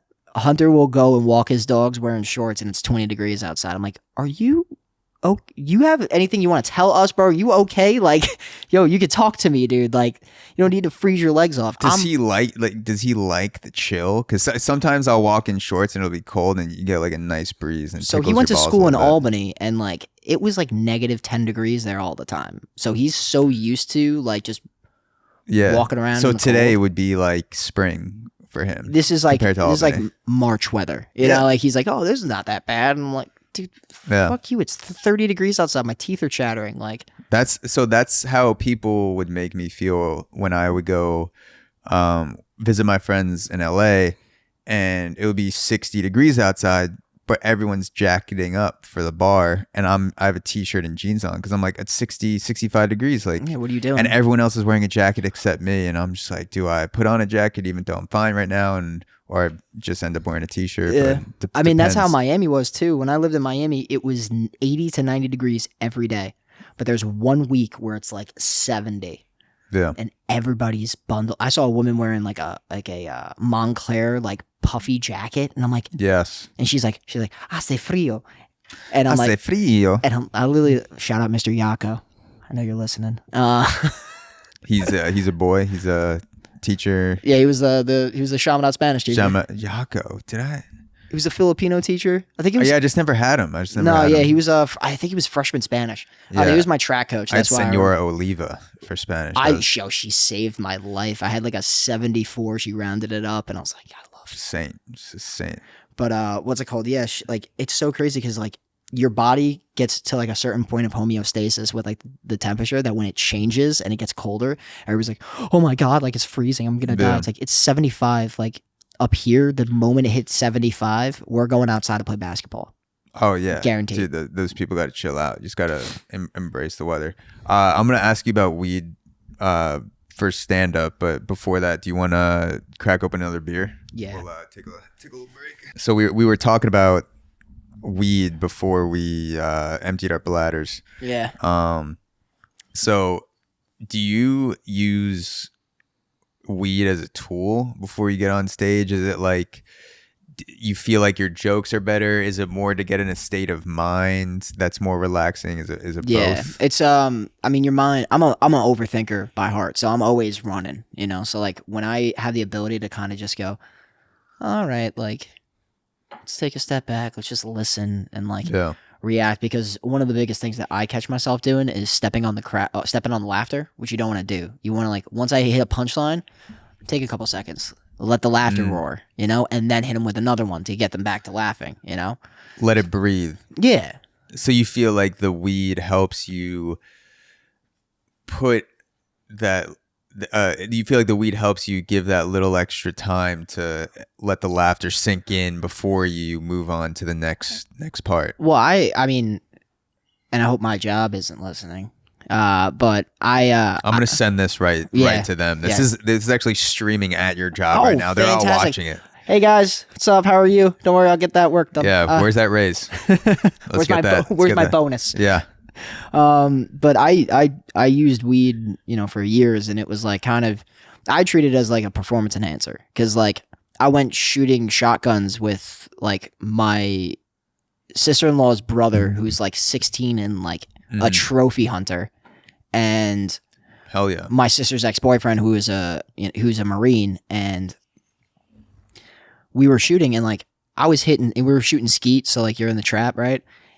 And like I just picked up the gun, I was baked out of my mind, and it was like boom, boom, boom. I didn't miss a shot. Like I've gone shooting probably 6 or 7 times now. I don't miss clays. Like I will hit every single clay like second nature. I thought I was Jason Bourne. I was and you smoke a little bit before, and it helps you. I smoke zone in. I kind of smoke a little bit before anything I really do, just because like I always overthink of situations. I'm always trying to get places early. I'm always like anxious of how people are going to perceive me, and you know, I use weed more as like I don't really give a fuck what this person thinks, you know, like it's kind of just like a relaxing. I would say I'm addicted, however, you know. Well, I think hearing that is proof that cops smoke the weed that they confiscate, because they're very accurate around black people. Cops do not miss a black person, so they are definitely smoking before they shoot. They're smoking the confiscated shit. Yeah, right. That's proof right there. It's like Dude, he got that guy right in the back. Like he must have been a little high before.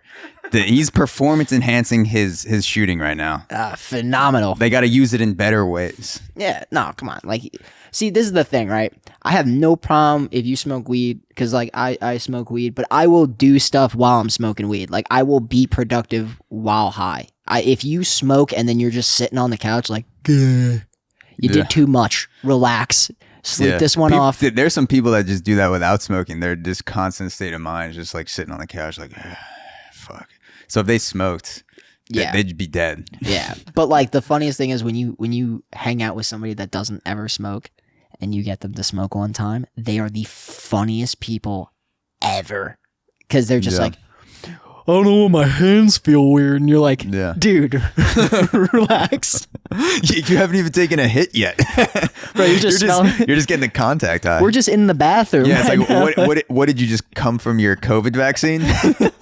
Just sit in the smoke room. Did you get the Johnson & Johnson? Yeah, you got that J&J shit. I heard they use some fucking bunk bud. You got to get the Moderna. They use that better smoke when they smoke out the room after the vaccine. Yeah, I got Pfizer, and it was paired with Granddaddy Kush, so it was good. It was good. It was very nice. Very nice.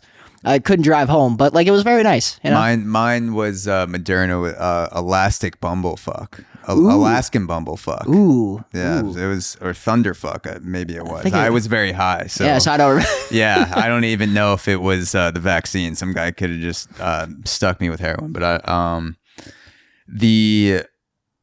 so the weed, what do you feel like is a good performance enhancing amount of weed for you? Like if you're not trying to be in that couch mode, zoned out, if you're gonna do a stand-up set, like you're just trying to be in the zone, for you, how do you take it, and what's the best amount? So I'm very big on the cartridges. I think that those you can monitor a little bit better, because like with the carcinogens and you're actually like smoking it, you could take a bigger pull than you wanted to and you just fucked up. You know? So if you're smoking a joint, maybe like 1 or 2 hits, but you're smoking a cart, like I would say give yourself one nice hit, have a beer, you're good. Yeah. Because like you don't want to be. I've gone up on stage where I'm too high, and like I've done well, but I'm still kind of like, hey man, what's up, bro? Yeah. And you're like, dude, open your eyes. Yeah. You're on stage. So another comedian that takes drugs before his stand-up sets is Norm Macdonald, but.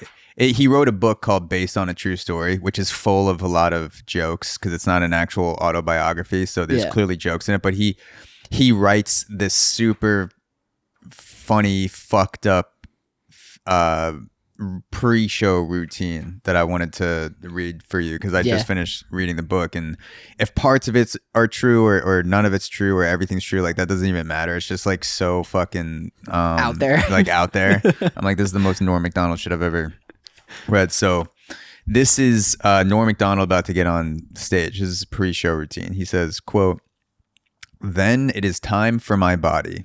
I stretch, beginning with my calves, and then without hurry, add to the stretch so that it spreads all the way up my body and finishes with the neck.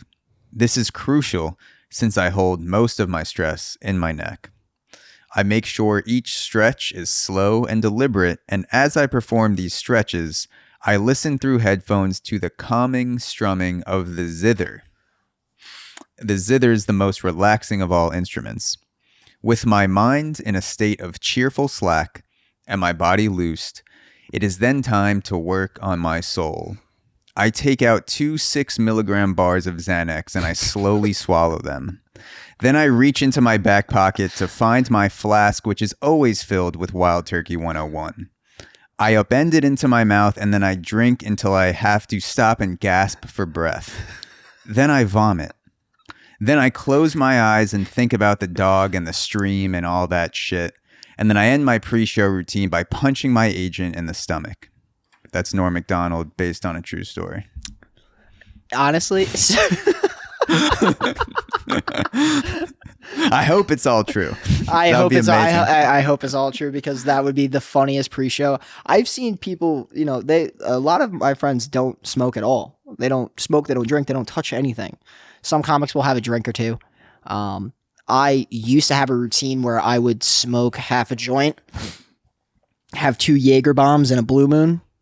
Half a joint, 2 Jaeger bombs, and a Blue Moon. Yeah. How'd you feel after that? Fucked up. But too much though? Or yeah, that's why I changed the routine. You added another Jaeger bomb? I took off the beer and added the Jaeger bomb. So there you go. It's the bubbles, it's the carbonation in the beer that really fucks me up. Yeah.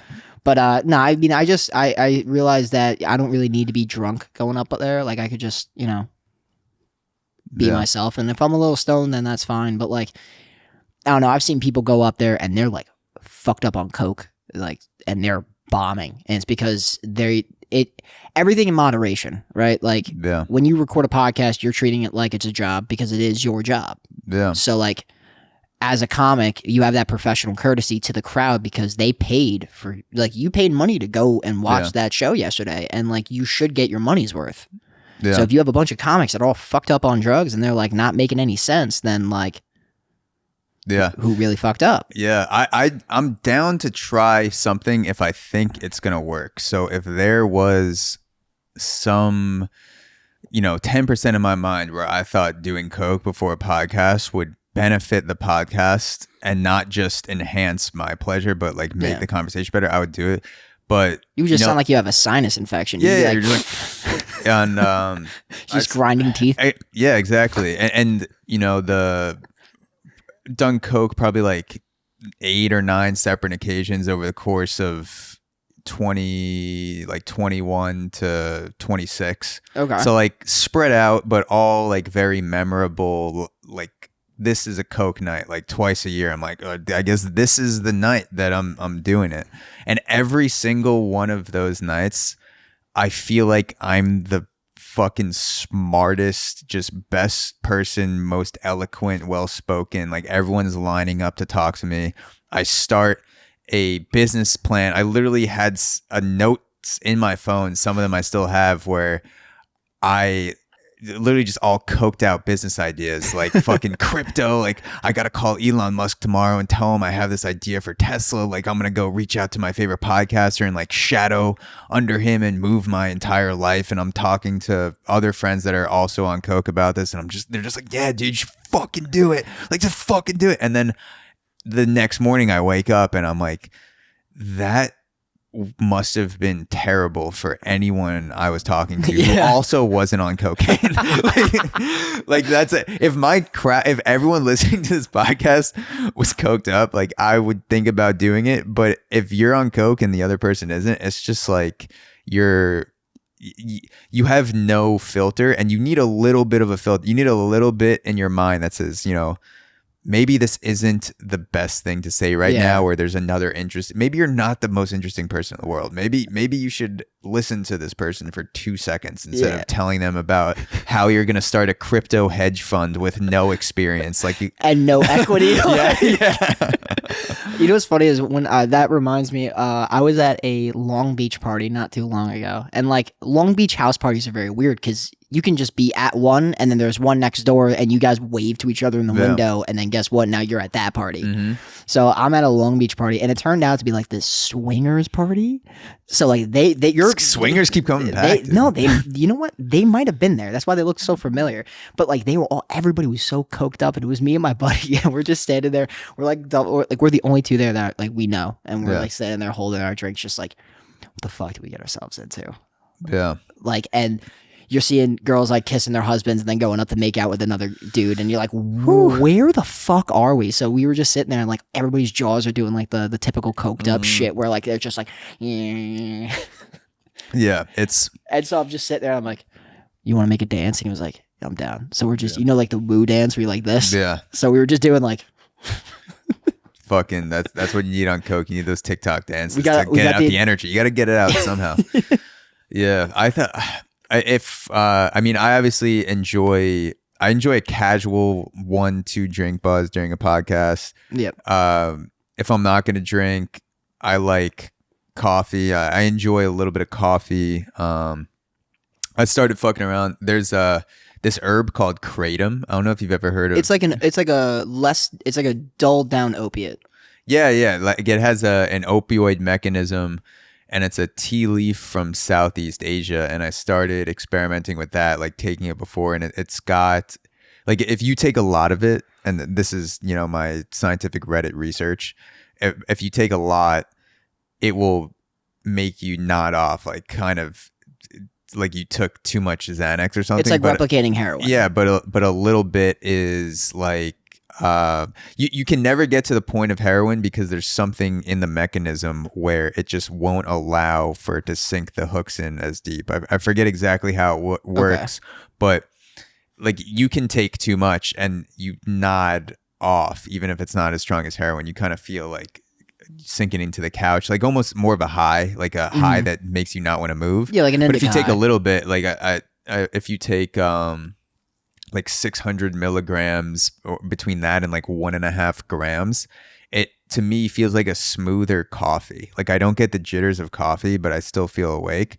So I started messing around with that, and then what was the other thing? Sometimes, like, just to play around with it, I'd rip one shot of whiskey before a podcast and have nothing else, maybe coffee, but just if I'm super nervous, I'll rip one, just like a single shot. Yeah. And for whatever reason, that helps me kind of get through the first 5 minutes of maybe this is not gonna go well. Yeah, well, I mean, that's what we do. So when we're on the Sticks and Stone, we usually prep. We'll have we'll have some whiskey. We'll talk a little bit beforehand, get the juices flowing, and then, out of nowhere, we'll hit the record button. We don't even know that we're starting. So it's like, oh, we starting? Oh, all right. Hey, everybody. And you just go back into it. So it's like, I feel like as a creative, right? Like we were talking about before, like we're both creatives. So in that creative space, you have to have kind of a certain routine and like structure.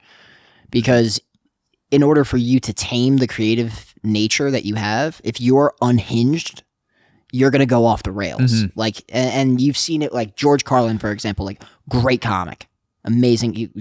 Before his time, like a top tier comic will be infamous for the rest of his life. Well, rest of millennia. Yeah. But he like went off the rails and shit too, because his creativity was unhinged. Yeah. If you lock yourself into like a base, like what your platform is, like Auxoro is your platform. Yeah. You know? That's like the preparation to me is key. Like if I'm gonna have an episode where maybe, let's say, this would be fucking amazing because he's one of my favorite music artists, but if Wiz Khalifa came on the podcast and he wants to smoke a joint and I'm like, all right, you know what, I'm gonna smoke too, even though I don't really smoke for podcasts. My notes will probably be extra thought out for that episode because I know my mind's not going to be the same. But if I come in with like, all right, I'm not going to let my high brain dictate this conversation. I'm going to come in with almost like some bumpers to keep us on track, to navigate us. So that's the most important thing for me. Like personally, I'm all down for experimenting with whatever you feel like helps you, as long as it's not fucking you up long term. Yeah.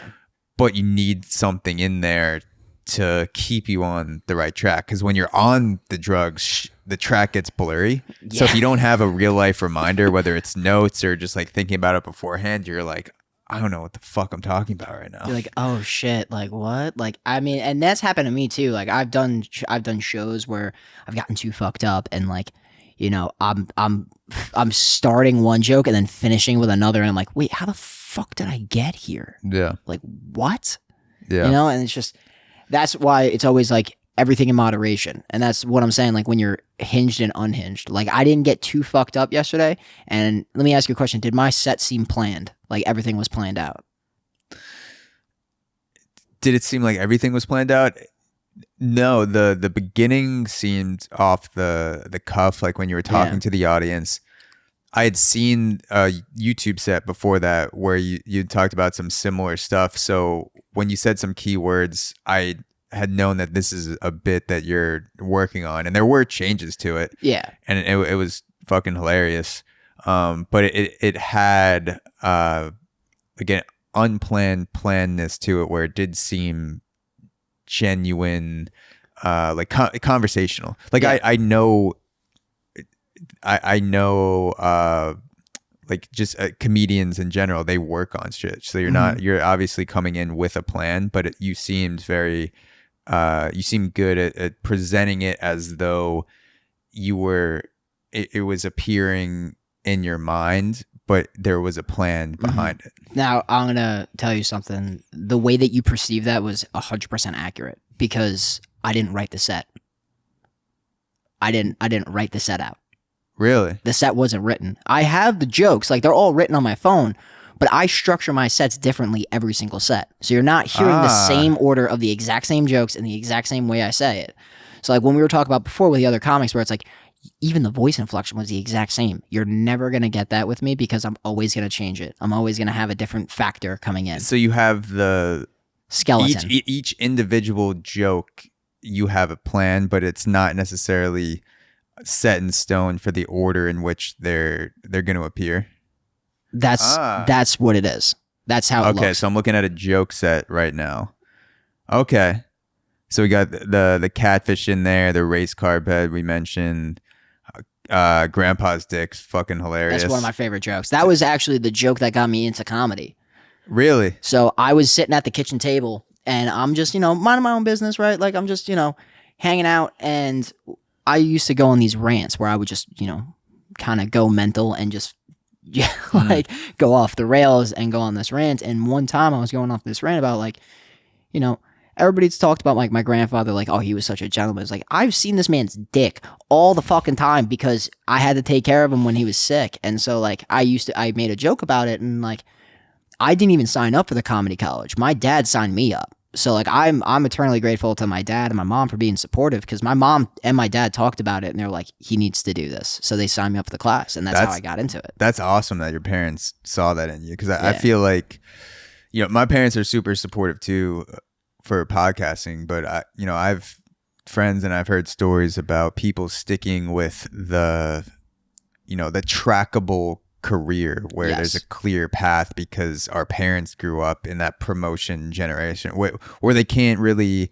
even though my parents they started their own business 30 years ago, so they are very well aware of the entrepreneurial spirit. You can start something from nothing and turn it into a business, but there are a lot of parents that just don't even know how to conceive of you getting paid to create something out of nothing. And so that's really cool. Well, my dad was the same way. My dad created he had a seat on the floor of the stock exchange at like 27. So like he came up from nothing too. So it's like, even with all that, my parents, they tell me, you got to keep that structural job in order to have stability, because, comedy, like we were saying, it doesn't pay all the time. You have to put those 10 years in order to, so you have to work those jobs in order to work at night. You create the structure within comedy. Yeah, because comedy is what? I perform for 8, 9, 10 minutes, right? Yeah. I'm there for an hour to 3 hours, but there's 21 hours in the rest of the day, and I only do that once a week. Mm-hmm. So, all of these hours, I have to make money, like that. Yeah. This is a very good passion project until it starts producing revenue. So let me ask you this, because I go back and forth a lot with podcasting. How often should I record a conversation? Should I be recording something every day? Do you want to move to a place where you will be hitting 2-3 sets a night? Well, that's why I was trying to move into the city. I mean, I don't know why I did that, but that's why I was trying to move. That's the city move, dude. That's the Brooklyn move. Oh yeah, I got my little, fucking little stance. What up? 100%. What up? How you doing? What's up, man? So you wanna get to a place where you can do it more than once a week. You can just have be hitting spots 2-3 times a night, switch up the set, do 3 different orders. Well, I could do open mics and go to these open mics and stuff, but and anybody who goes into comedy will realize this, is that open mics are great tools for you to work on your craft. But if you have supportive friends and family that are willing to listen to the rough draft of your joke and are willing to go to another show to see the final product, you don't need an open mic. So you will... Do you come into the venue saying, I will move 10 tickets or 15 tickets for you? Is that how they'll let you go on without open mic? Or how does that work? So I have a producer who, I'll shout him out, John Butera. Like, he's been very good to me. He's the headliner. He was the headliner last night. night. Yeah. He's been very good to me. He's brought me to Mohegan Sun. He's gotten me gigs in the city on Long Island. I opened for him at Mohegan Sun a couple of months ago, and it's like he told me is like flat out like, look, if you don't bring people sometimes, it's not that big of a deal. As long as we have enough people to have a show, because it's not about like the show itself, it's about the venue. The venue needs to sell tickets because the venue is taking time out of their budget. Yeah. So it's all about venue status. So if the venue doesn't really bring that much in as is, like it's kind of like a desolate venue, yeah, you can go and crush a set and you don't have to bring anyone.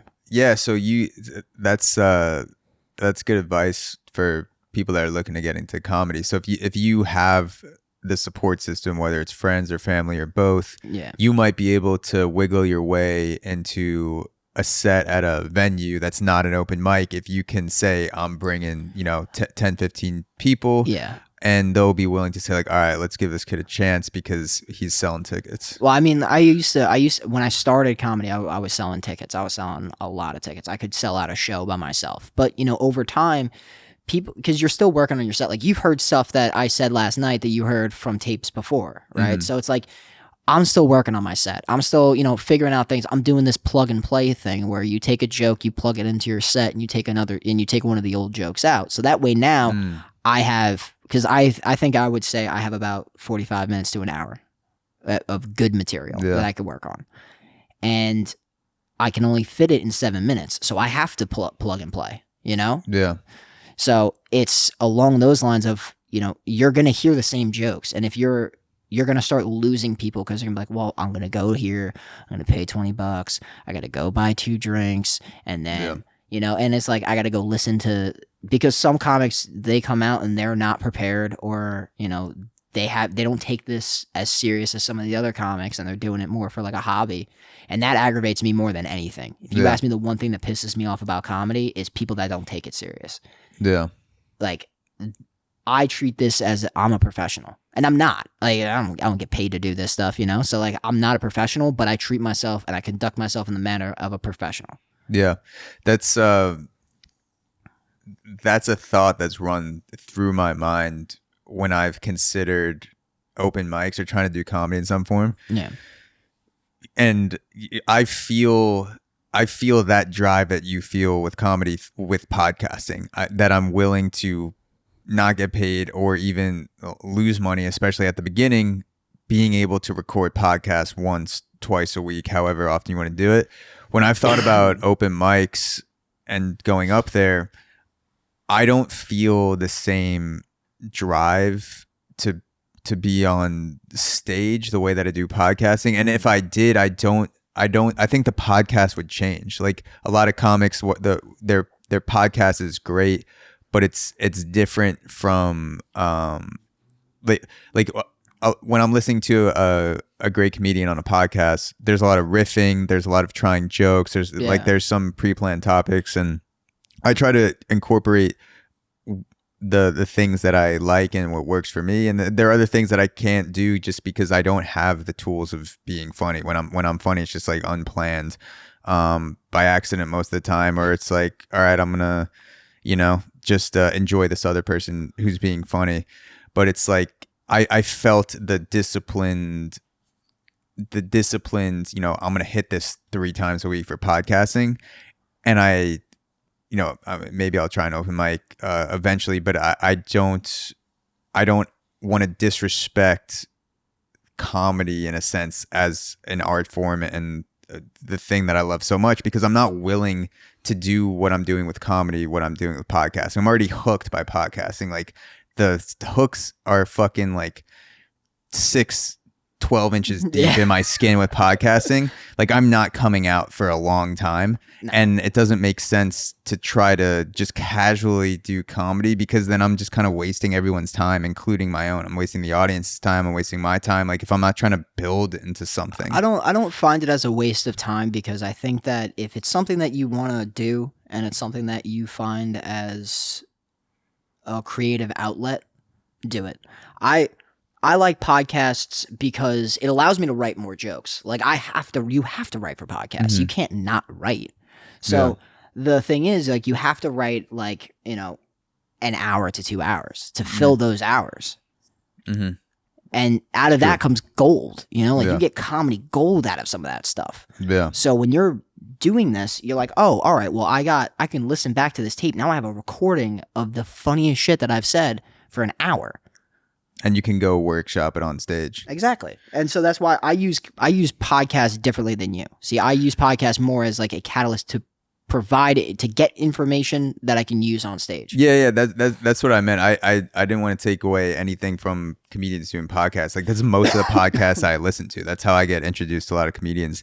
It's just if I wanted to continue to do podcasting in the way that I do it, it would be taking away from that final product if I just introduced something else professional into my life. The template is there for comedians to do podcasts. It's just I don't know. Maybe it's an excuse in my mind, but maybe it's also a good thing that I don't feel the drive to do the art of stand up and like just recognizing it and be like, that's okay. Like, I don't, you know, you don't have to do everything. Like, just you could focus on one or focus on two and use them to feed into each other. Like, use podcasting to feed into comedy, use comedy to feed into podcasting. So it's like an awkward thing where it's quality over quantity. You want to provide a quality podcast instead of providing a moderate podcast and a moderate stand-up. Yeah, act. and it could be that, like, for my skill level and whatever natural talent I have in podcasting, like, I just need that time to put into it for it to be a quality product. But someone else might be able to be a stand-up comedian and then also do like a super in-depth history podcast or something, maybe because they have to put in less time and less work, but their product is still just as good or better than mine. So it's more, it really just only applies to me. It's like my own personal shit where I'm trying to like think about stuff. So I was fortunate enough to talk to Dave Williamson. He opens for Bert Kreischer. He's going on his global tour, and he's a really nice guy. And he was saying something to me about like kind of association. So he does a podcast about barbecue, and he's like, I'm known as like this barbecue guy. Like, people ask me questions about barbecuing all the time because they hear my podcast about barbecuing. Yeah. But he's a professional comedian. So it's like always trying to connect this symbolism and like make yourself stand out, you know, have this own kind of vibe that makes you stand out. Like, I'm known as a little bit of obscene, like not offensive, but just like out there. And like, that's fine with me. I'll take that because it will leave a residual value with you because you'll remember who I am. Yeah, like it'll rub off the dust, the obscene dust will rub off. Well, I would hope so. You know, yes, like it'll leave a trace, and I'll be like, oh, I've heard this before. This is like a Chris Frey-esque thing, kind of, and that's what I would want. I mean, sometimes they're just like, oh yeah, you remember that stoner white kid that just was too baked on stage? Like, and it's like, oh yeah, I remember him. Like, sometimes I feel like that being remembered on stage can be more important than doing well sometimes. I feel like if you do well but are forgettable, like maybe your jokes are really well written, but then after the show you're just like, who is that guy that like cause he was solid, but like I don't remember him. And then there's someone else who maybe wasn't as good, but something about them just fucking carved a deeper trail in your memory. Yeah. It's like, oh, the fucking, dude in the red shirt that's from Portland. Like, that dude's fucking, like, he's not, it wasn't amazing, but like, I love that story about him, getting attacked by a dog when he was 7 years old. It's because you can relate. Yeah. It's relatable. That's the key thing that you'll see comics who bomb and comics who crush, because, even the best comics bomb, but it's because they didn't relate to the crowd. You gotta relate. You gotta. Yeah. Like, you have to. It's not that you're just sitting there like, oh, I don't, I'm just trying to make people laugh and make them laugh at me. It's like, no, if you get them to relate and they can understand your preference and they see it, like, for example, like people from New York, when you walk into a bodega every time you walk into a bodega, there's a fucking cat there. Yeah. When we walked in today, there was a cat. Why is there a cat there? Are they supposed to attack the mice? What are they doing there? Yeah, it's just it's like a thing that people from New York would be like, yeah, I mean, there are cats in a lot of bodegas now that I think about it. Like, And they're just fucking chilling there. And so like now you're like, oh, there are cats. So you're like realizing it, and now I'm gonna be like, they're employees. They're just Yeah. trying to make sure everything's perfect. Yeah. You know? I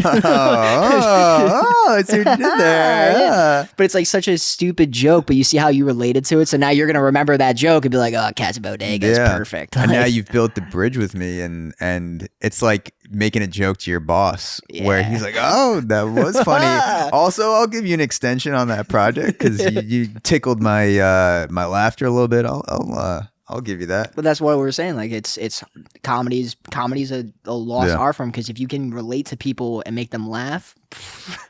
So I wanted to ask you about the metaverse a little bit, because Mark Zuckerberg's been getting out there with Meta, changed the name of Facebook to Meta, and talking a lot about virtual reality, augmented reality. Yeah. Putting on a headset and not just seeing someone on a screen over Zoom, but like feeling like you're in the actual conference room, looking at other digital avatars of people. And we're coming off a long stretch of pandemic comedy where I don't know if you were doing like the Zoom shit like that. I did the bootleg prohibition comedy. Okay, so with the like you were doing actual shows, but you saw other comedians, like it was a thing, like you got to do Zoom comedy, or are you doing it? People.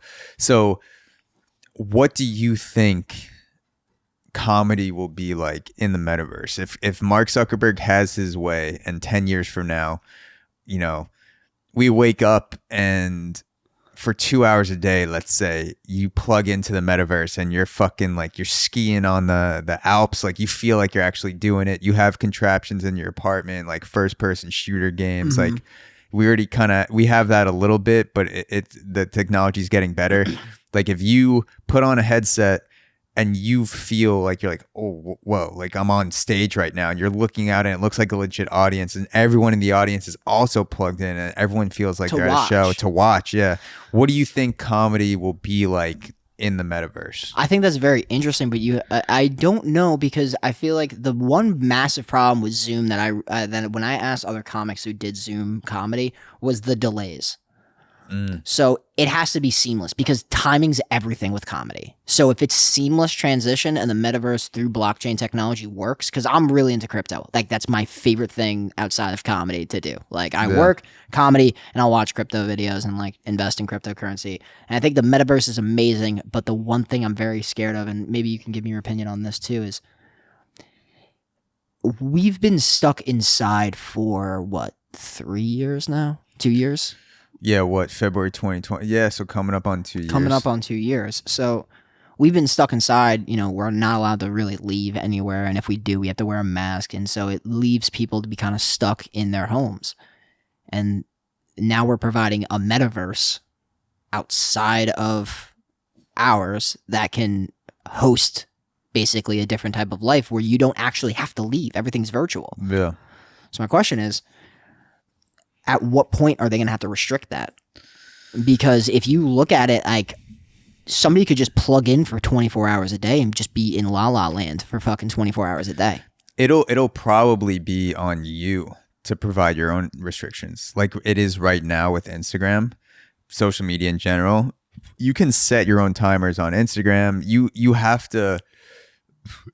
to pull yourself out of the matrix. But at what point are we so involved and invested in this said matrix metaverse that we can't get out? You understand what I'm saying? Okay, so it's like, you ever watch the movie Upload, or that TV show Upload? No. So it's about this guy, and my girlfriend wanted me to watch it. I was just being an asshole, and I was like, no.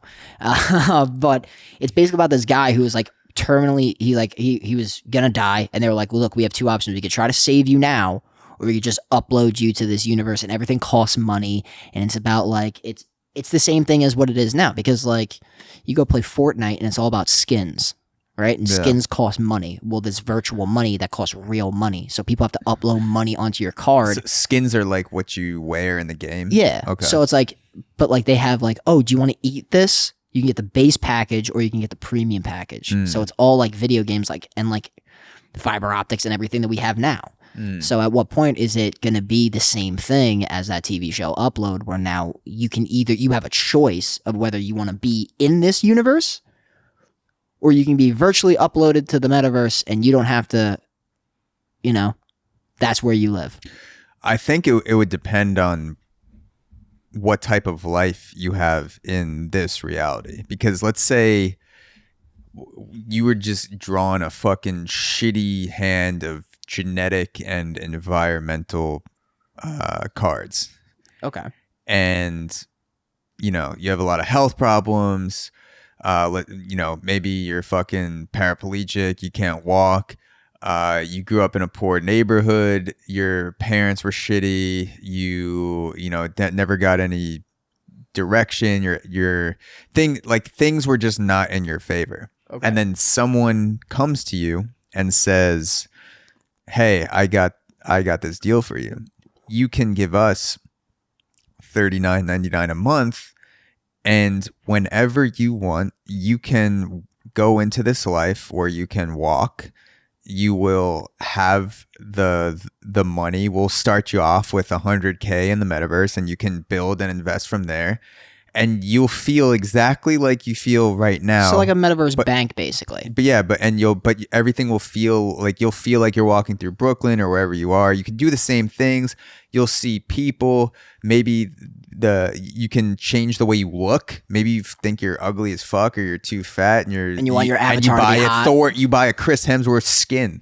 Yeah. And you're like, I'm fucking Chris Hemsworth. I'm slinging cock in the metaverse. Why would I come back to this wheelchair in real life? But if you're genuinely happy with your life, you might have a little bit more pushback of spending, 16 hours in a metaverse, where you have kids, maybe you're married.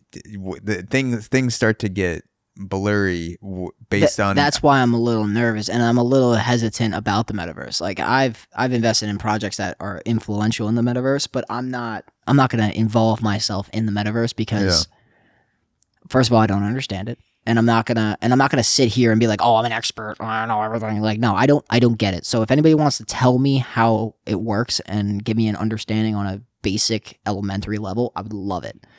But the lines get blurry because there's a lot of content that's already been put out about something along this nature, and now this nature is kind of manifesting into reality. Yeah.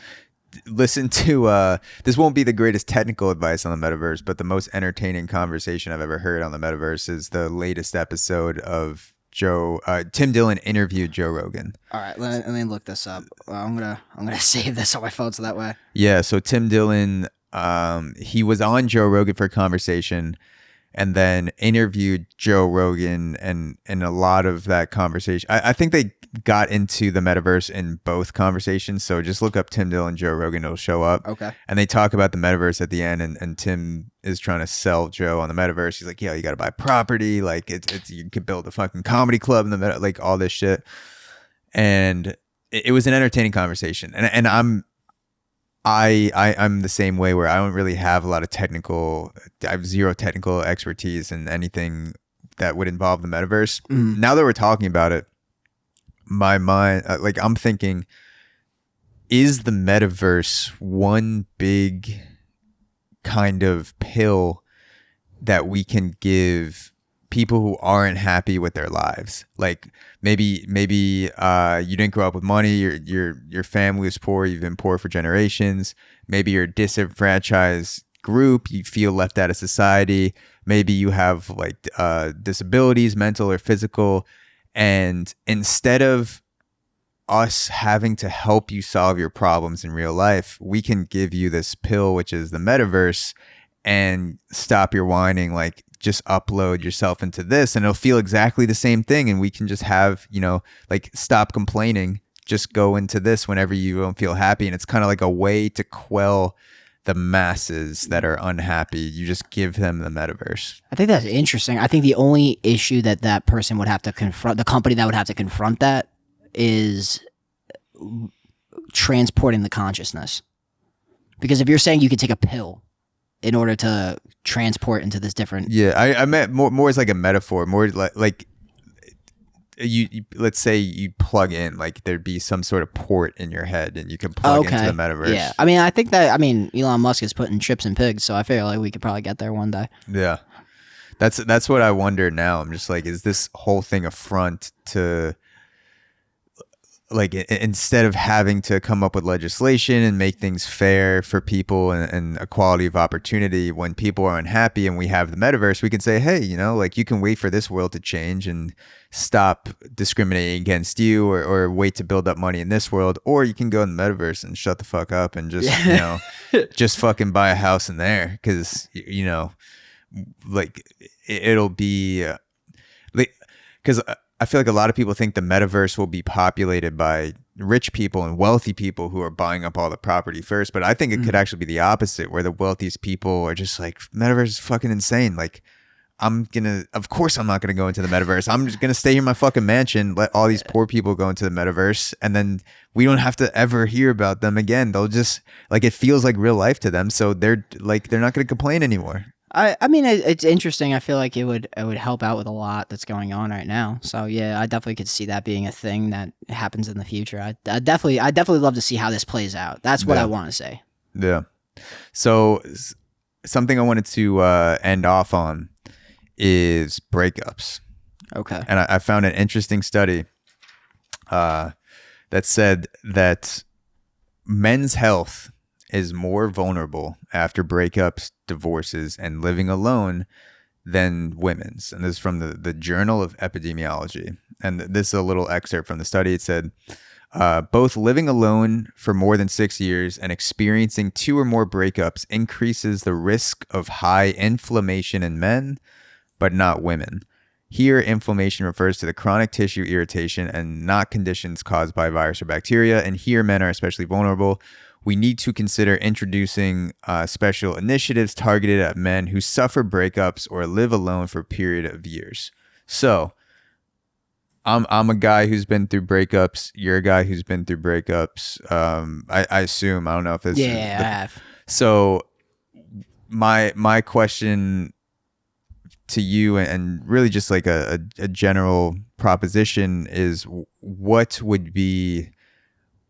your best insight to getting through a breakup as a guy? Because I do think it's very different, guy versus girls, because it's different worlds, different social hierarchies, like interactions. Like, what's your best advice? Like, if guys are already getting more inflammation, they're gonna have to take more Advil post breakup anyway. What's like your best advice for helping them just get through it in general? I'm gonna look at the camera because I want to address the guys out here. Yes, address them. If you're worried about a girl and that, I wonder what she's doing, because that's what we do when we break up with a girl. We're like, I wonder what she's doing. She doesn't give a fuck about you. She don't care, not at all. So what you need to do? She don't give a fuck. You need to take your ass to the gym. You need to get big. Worry about yourself. Give yourself some self-love. Find something that you're passionate in. Strive for it. And this is the mentality that I've had through relationships, is that they're all frequencies. Like, they're audio frequencies. Sometimes you're in sync. Sometimes you're not. Sometimes it comes where the two sounds coincide and they're in a beautiful symphony, and then it will break apart. And it happens. Sometimes it might come back together. Sometimes it won't. But, and this is like a motivational quote that I saw when I was like fucking scrolling through TikTok or whatever the fuck I was looking at. And it was, God took that person out of your life because you didn't hear what they were saying behind your back. Yeah. So it's like, that person's out of your life for a reason. Let them be in the past. Let them be a fond memory. But that memory must remain a memory. And in the metaverse, it will be Mark Zuckerberg took that person out of your life for a reason, because he's pulling the strings behind the scenes. Same thing applies in the metaverse. You just have to send him a Facebook Messenger and just like, hey man, can you take her out? booted from chat. Yeah, dude. It's not working out. We got to separate these people. But yeah, I love that. I mean, I've definitely, as a guy and just as a human being, you get those feelings post breakup where